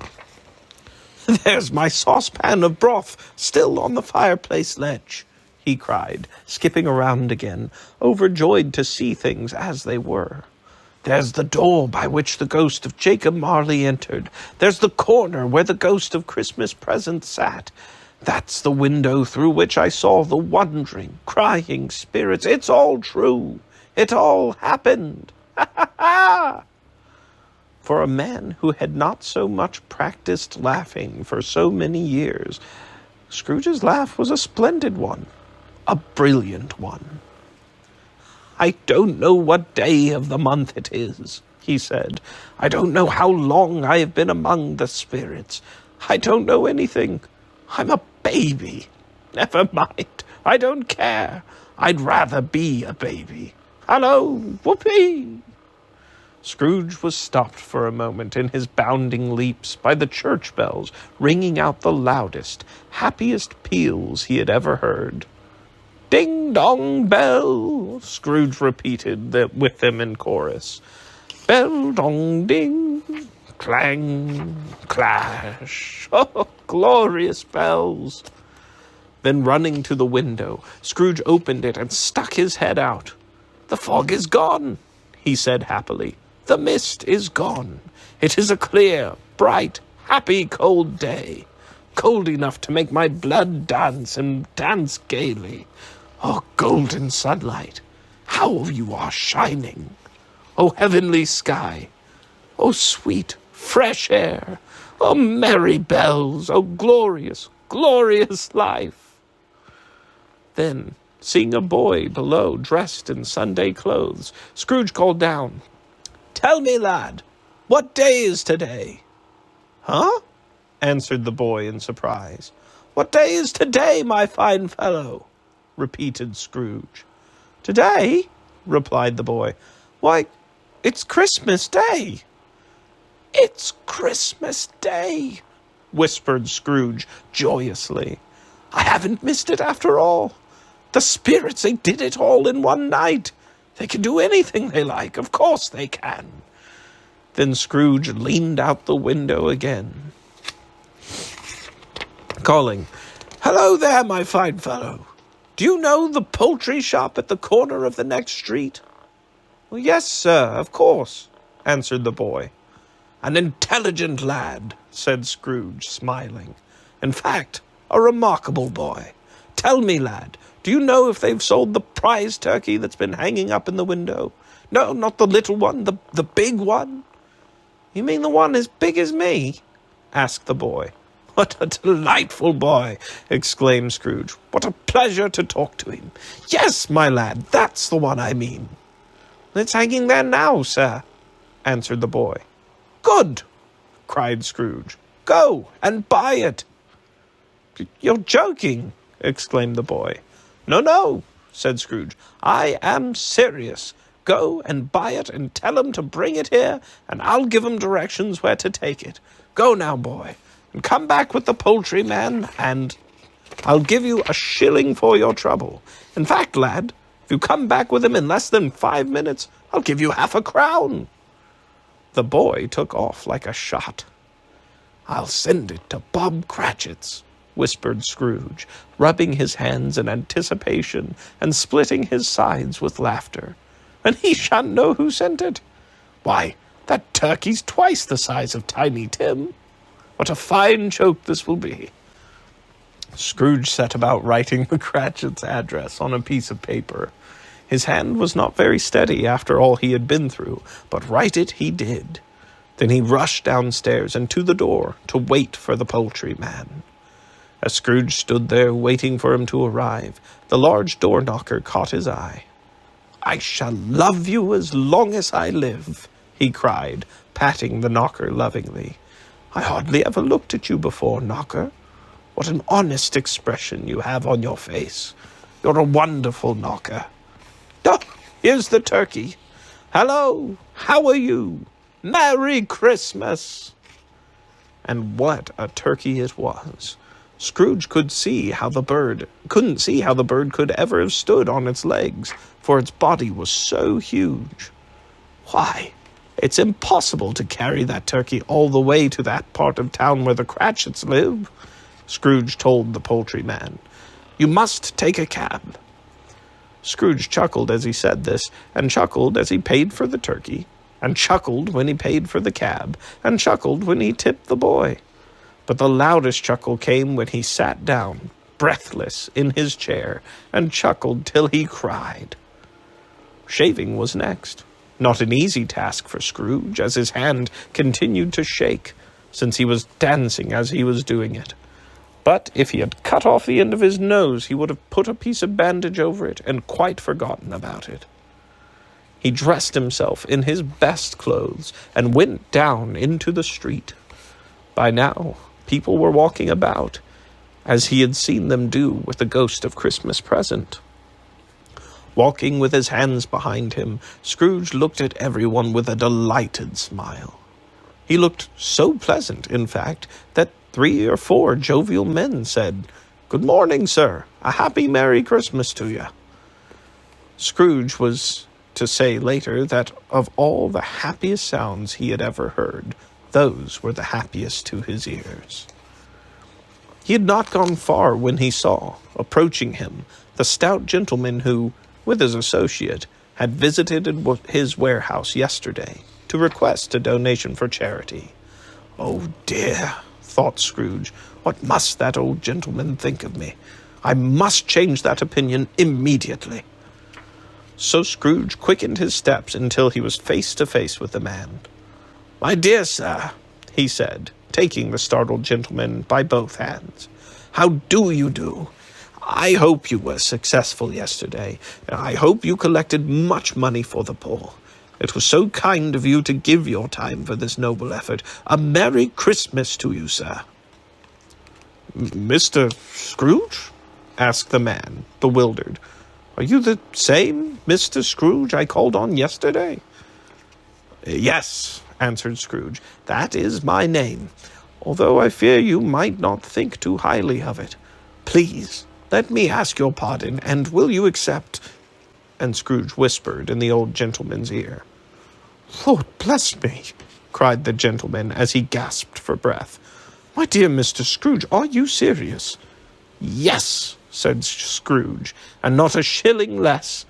This includes a great many back payments that I missed. Now, will you accept it?" "My dear sir," said the gentleman, shaking hands with Scrooge, "I don't know what to say to just such generosity. Why, "Don't say anything, please," interrupted Scrooge. "Just come and see me from time to time when you are nearby. Will you?" "I will," cried the old gentleman, and he really meant it. "Thank you," said Scrooge, "and God bless you." Scrooge spent the rest of that Christmas morning in a most remarkable way, a way he had never done before. He went to church, then walked about the streets. He watched people hurrying to and fro. He patted children on the head. He talked to beggars. He looked into windows of houses and took pleasure in seeing happy people enjoying the holiday. Everything he did, everything he saw, gave him pleasure. He had never dreamed that any walk, that anything, could bring him so much happiness.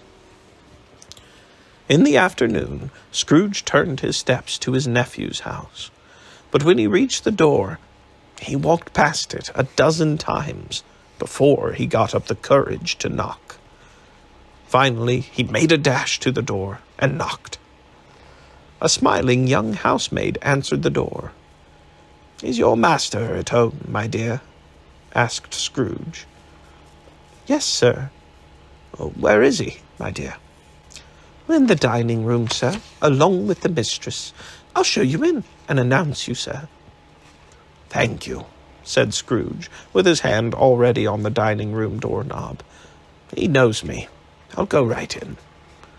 Scrooge turned the knob gently and peeked his face around the slightly open door. His niece and nephew were standing, admiring their beautifully set holiday dinner table, making certain that everything was ready for their guests when they arrived. "Fred," called Scrooge. "Why, bless my soul," cried Fred. "Who is it?" It is I, your Uncle Scrooge. I've come to dinner. Will you let me in?"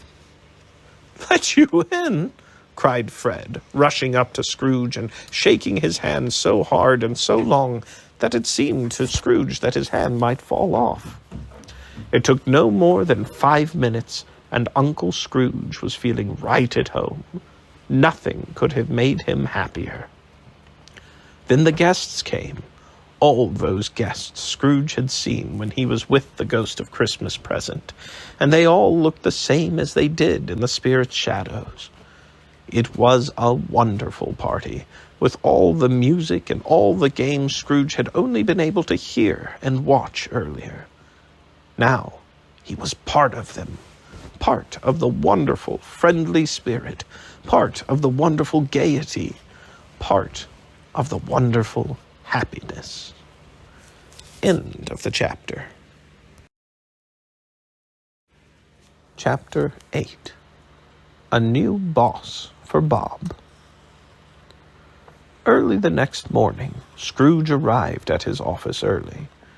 He had his heart set on being there especially early, and even catching Bob Cratchit coming in late.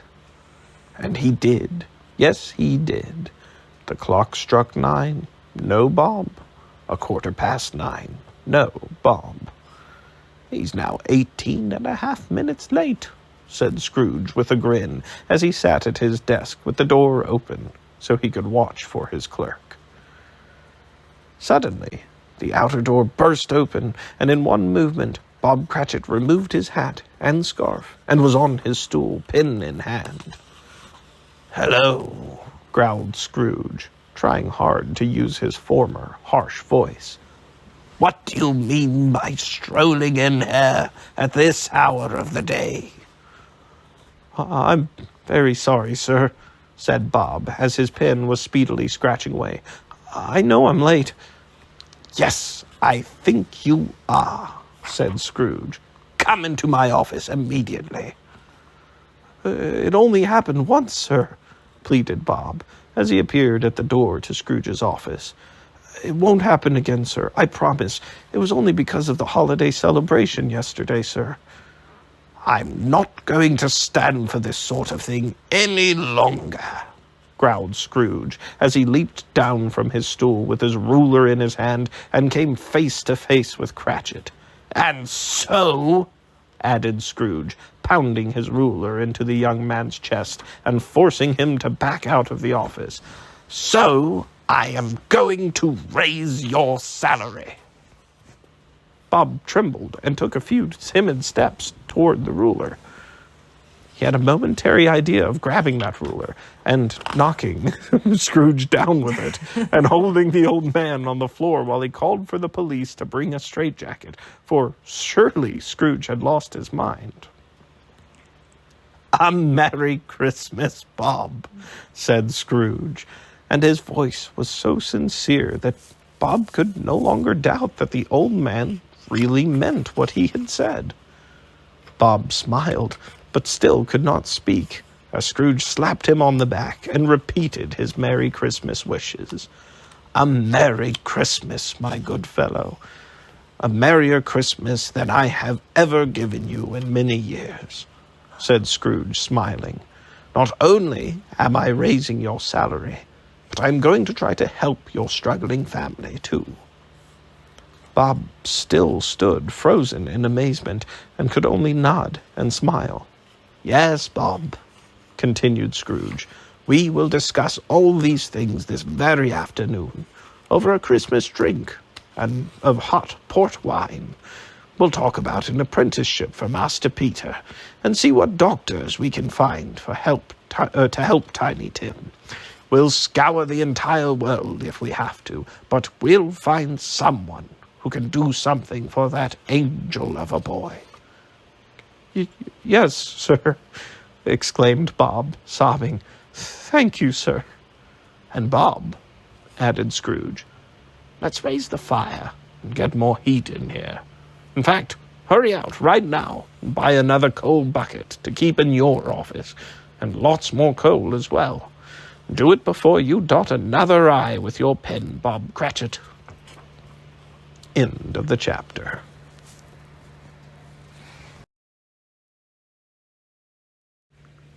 Chapter 9. The New Ebenezer Scrooge. Scrooge kept his word. He did everything he promised, and more, much more. To Tiny Tim, who did not die, and who even walked again without his crutches, Scrooge became a second father. He became as good a friend, as good a boss, and as good a citizen as the old city, or any other city in the world, had ever known. Some people laughed to see this change in him, but Scrooge let them laugh, for he knew that nothing good ever happened in this world that some people did not laugh at first. What was more important to Scrooge was that his own heart was laughing with joy at giving and helping others. Ebenezer Scrooge had no further meetings with the spirits, but still he continued to live a good life. People soon began to say of him that he truly knew the meaning of the spirit of Christmas, perhaps better than any man alive. And he lived with that spirit, not only at Christmas time, but all during the year. And Ebenezer Scrooge's words for the rest of his long and happy life were Tiny Tim's words. God bless us, everyone. End of the chapter. End of the book. And now, here at the end of the video, I want to take a moment to thank my subscribers and give extra thanks to my Patreon supporters. In our honorable mentions category, we've got Brennan McDavid, Jones, Karen Stiegel, Kaya Hemmer, Kyle Stiegel, Milady, Lone Raven, Noah Bumgardner, and Ty Miller. Thank you guys so much for supporting what I do. And to everyone who's listening and tuning in, Merry Christmas. Thank you so much. Goodbye.